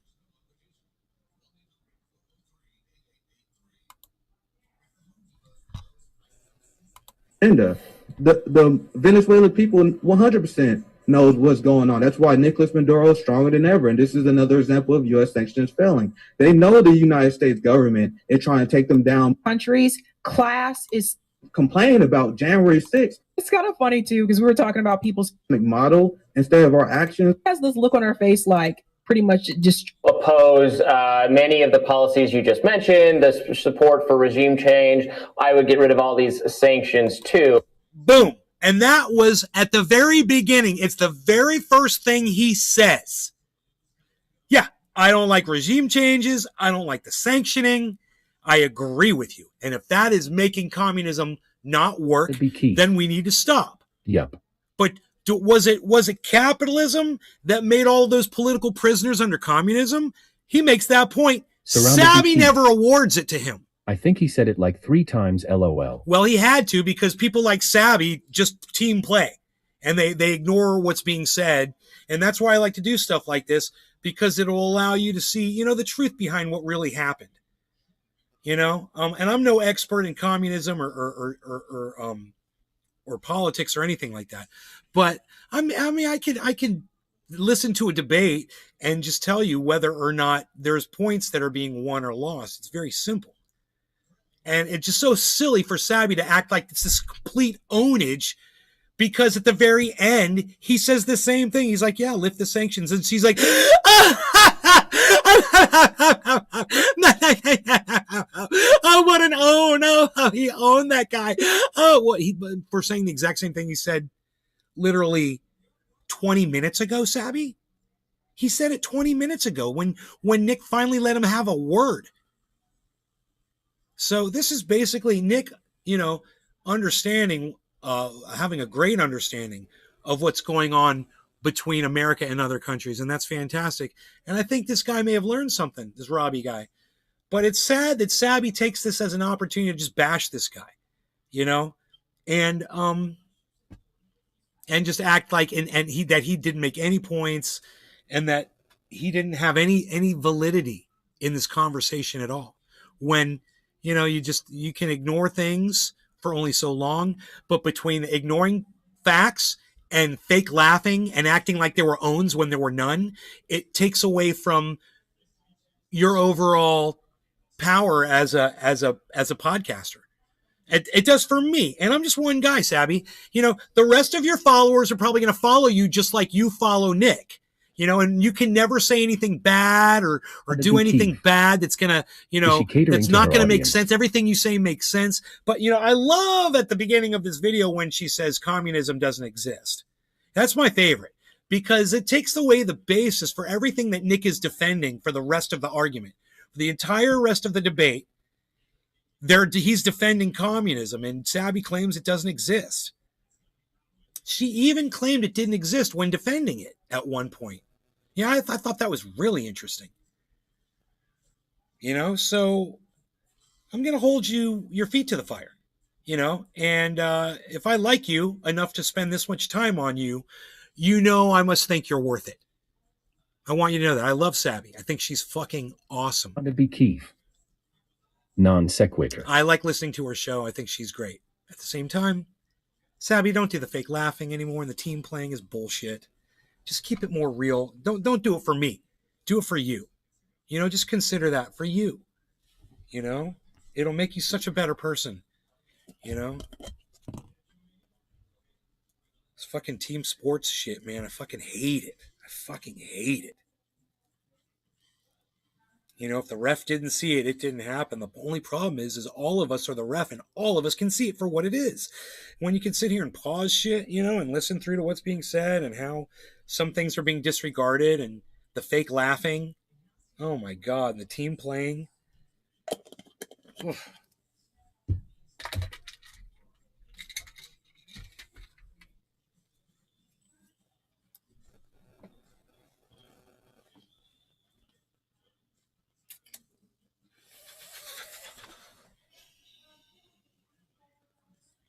Oh, fucking here comes the hurricane, man. Go from a stomach flu to a hurricane. I need to put some stakes in the ground. Stake down those fences. I need to put more fences around the other banana trees too. Oh my God, I gotta get my umbrella out of there. That's gone. Holy shit. Yeah, I got some shit I gotta do. We gotta bring all the furniture in. Valentine. It's gonna be a mess, dude. Oh yeah. Your entire state is in prep mode. Dude, it's gonna be a fucking mess in my yard. Because I've spent so much time making it pretty, and this hurricane's gonna come through and just destroy it. I'm so sad. Can we just look at it one time and enjoy the yard right now, guys? Oh my God, I am so sad. There it is. Just one time, nice and pretty. Okay. Ooh. Ooh.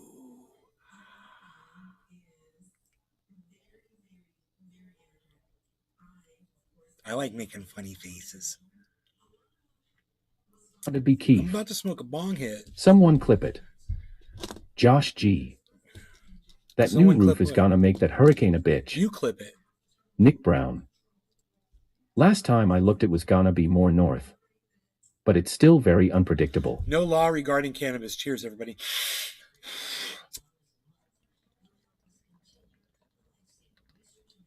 Josh G. Look, it's powder.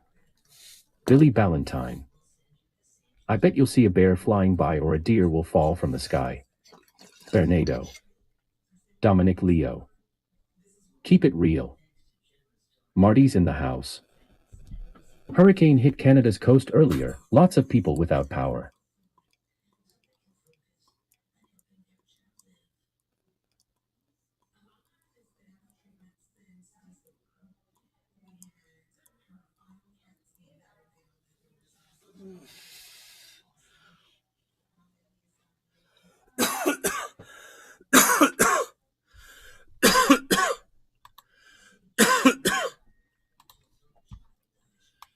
Oh my God, I feel so much better. Now to Ukraine, Billy Ballantyne, where voting is happening where the fuck is again Cannabis today Coast? In what are being called sham referendums on joining Russia. So General Wesley Referendums Clark which came to are my home illegal here in this under neighborhood, and I international recorded law his are Democratic taking National place in Convention 4 speech Russian-occupied at territories my in recording Ukraine. studio. So I President know Biden him. I met him says personally. The U.S. will never recognize results anyway, of the vote. This right and here police in Moscow, is they're him. breaking He's up more coming on. protests today. A protest monitoring group says nearly 1,500 protesters have now been detained across Russia since President Vladimir Putin declared a military draft.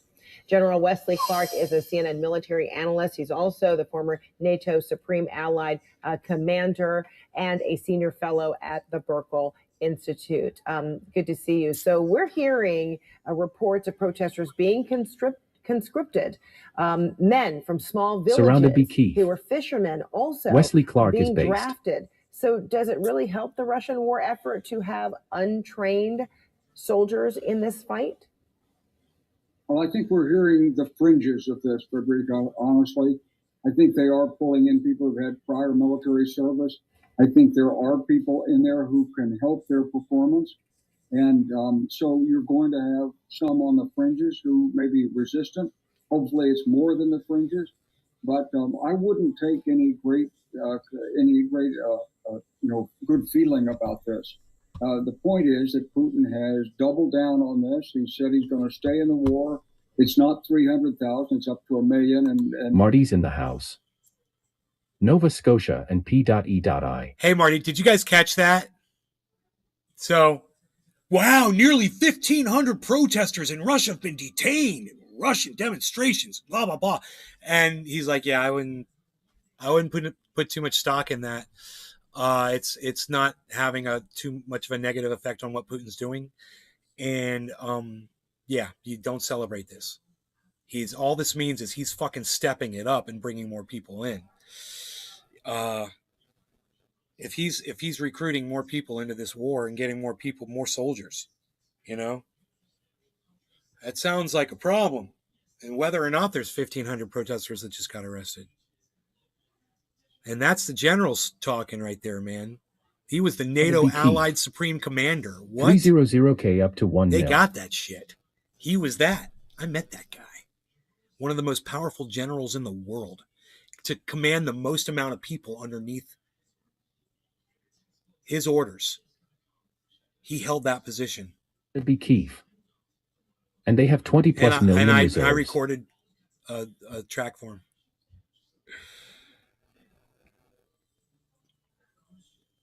$20 million reserves.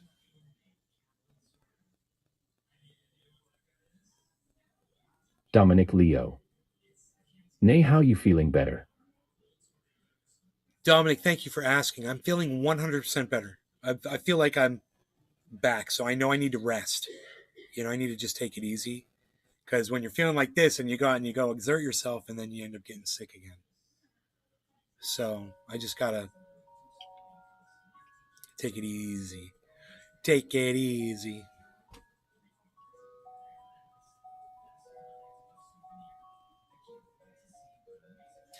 Looks like it's going to rain on my bananas, though. It's going to rain on my bananas. Sounds like some kind of a sexual terminology. Let me see the clips you guys put up on Twitter, man. It's review clips time. It's review clips time. Valentine. I described you to AI and it painted you in another dimension, kinda. It's beautiful. Sent it to Nay's Garden Show Twitter. Look close. Surrounded by Kiev. Pervert. Doc Hollandaisy. 3-hour show up, yo. Pervert. Doc Hollandaisy. Sexual. Yo. It's going to rain on my bananas. Docky, the missteps. What's the true definition? Negative terminology.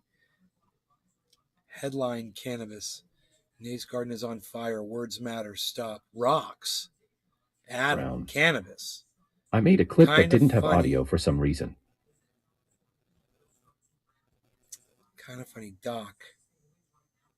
Doesn't have a title. It's cannabis, says Doc. God, look at all these clips. Oh my God. James McGill. MERK83. Dude, this is why we've got so many people here today, guys. You guys are doing this. Thank you so much.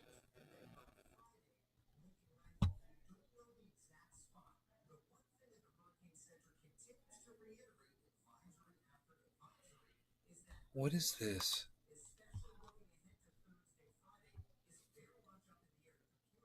Ellen Daisy. Clips on deck.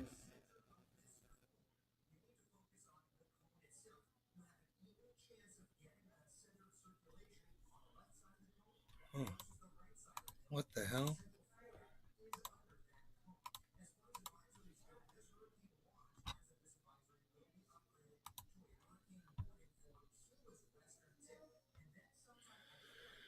Okay, so Valentine. The first clip Dicks on sticks. was right here.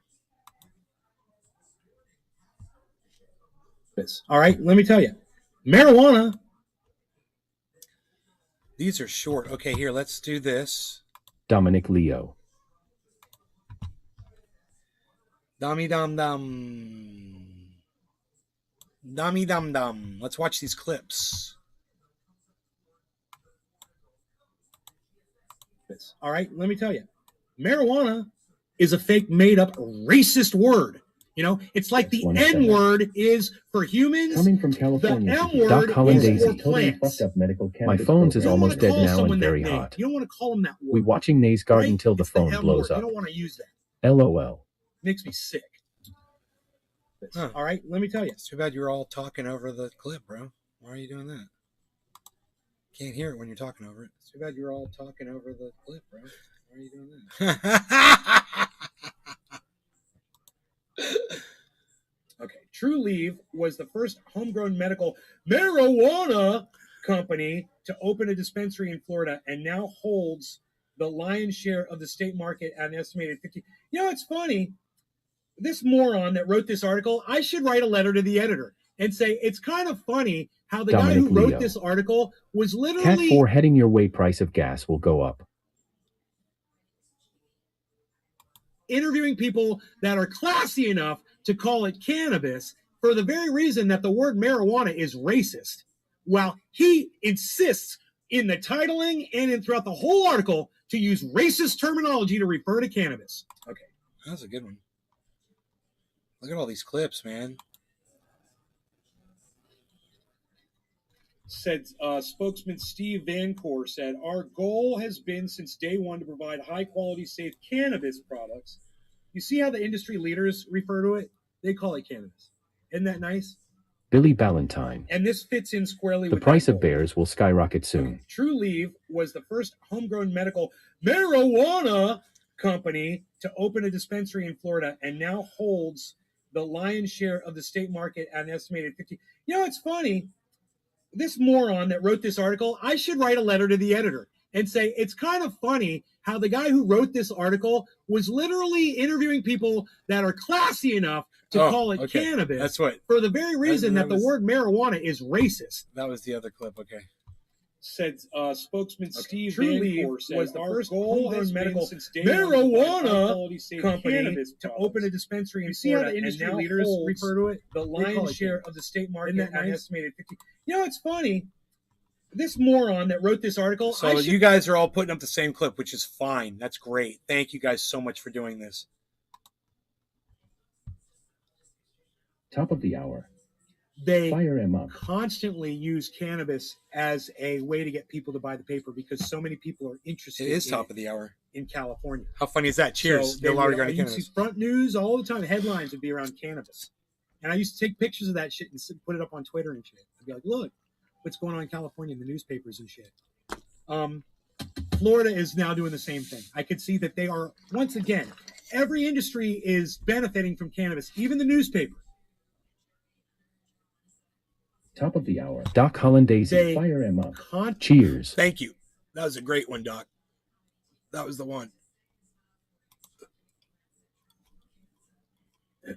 I counted 43 uses of negative or racist terminology to refer to cannabis in the two articles on pages 3 and 4 of the Sunday edition of the Local and State section from authors Jeffrey Schweers and Trevor Frazier. The word marijuana was invented by racist mogul William Randolph Hearst to use America's racism against cannabis. The word pot was first used to describe a toilet.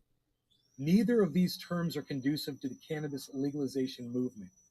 Please consider using the word cannabis in the future. I counted 43 uses of negative or racist terminology to refer to cannabis in the two articles.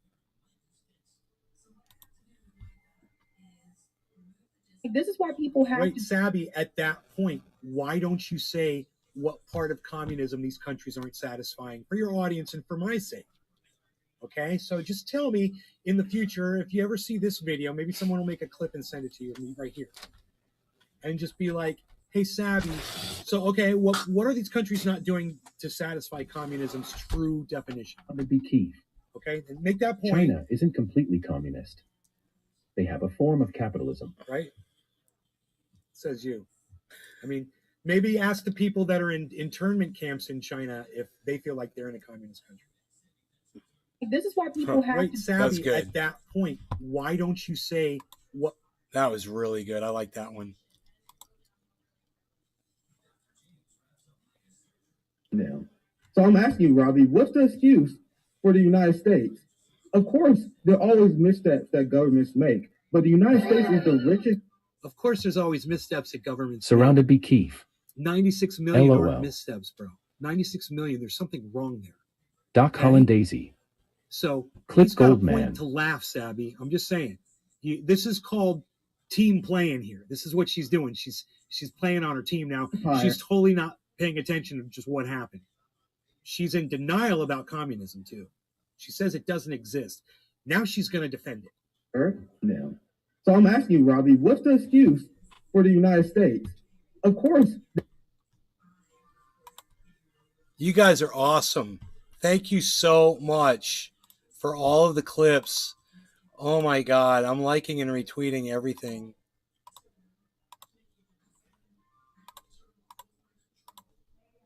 I hope you guys will get in there and like and retweet these too.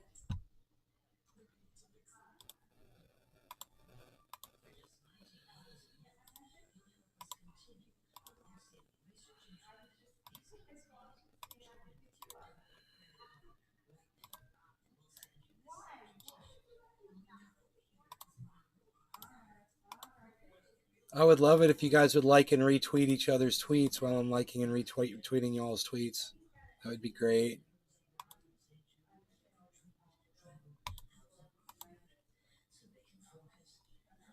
Valentine. She's an Egyptian pharaoh. Queen of Denial. Doc Holland Daisy. The clip review was awesome, man. Thanks.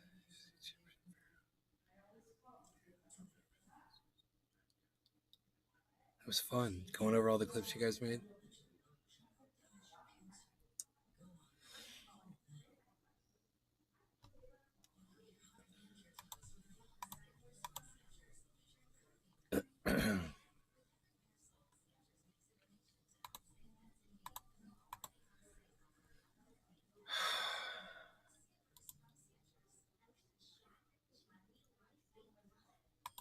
You can.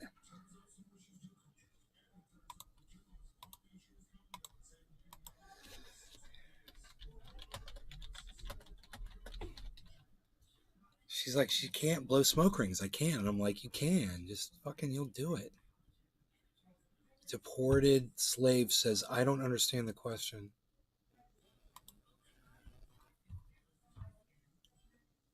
Oh, you don't understand the question? Oh, okay. No problem. 400,000 is the limit set for all of these investigators. So if you do not make 400,000, I really like corn. It has the juice. Yearly, they will not be looking into you. There. I'm so nice, aren't I? To take the time to explain that. And Indy says not asking you to act.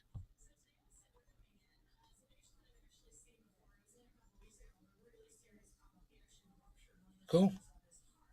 Then I won't. Good. Thanks for taking the load off my shoulders, bro. You know, because when it was happening to me and I was getting silenced, I wanted everybody to do something for me. But since you don't need any help or whatever, cool, bro. Cool. Best of luck to you. All right. Well, man, I want to keep going, and I feel like I could. Brown. Yep. But I really need to get off the show, man. Spend some time with my mom. I don't even know if she's here. She might not even be in the house.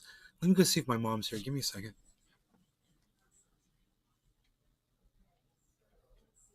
Brown.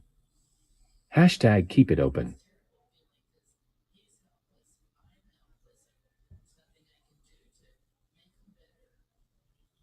Okay, so she's in there talking on the phone, so I'm going to go in there and go hang out with my mom and just spend some time with her. I love you guys. I hope you guys had fun, and I will see you on the next show this afternoon sometime, okay? You guys take care. Peace out till next time. Brown. Get storm ready, bro.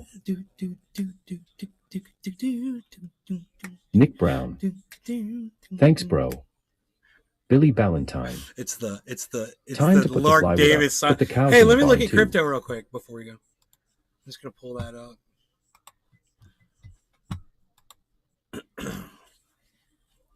$18.9, dude. I did good. I got it $18.4. I got in at $18.4. I got in at $18.4. I got in at $18.4. And the 24-hour low is $18.8. Hashtag I do have stuff I need to attend to. Do you guys think crypto's going to go back up? Or do you think it's just going to keep slowly dropping? See y'all later. Oh, you don't want to talk? Okay, fine.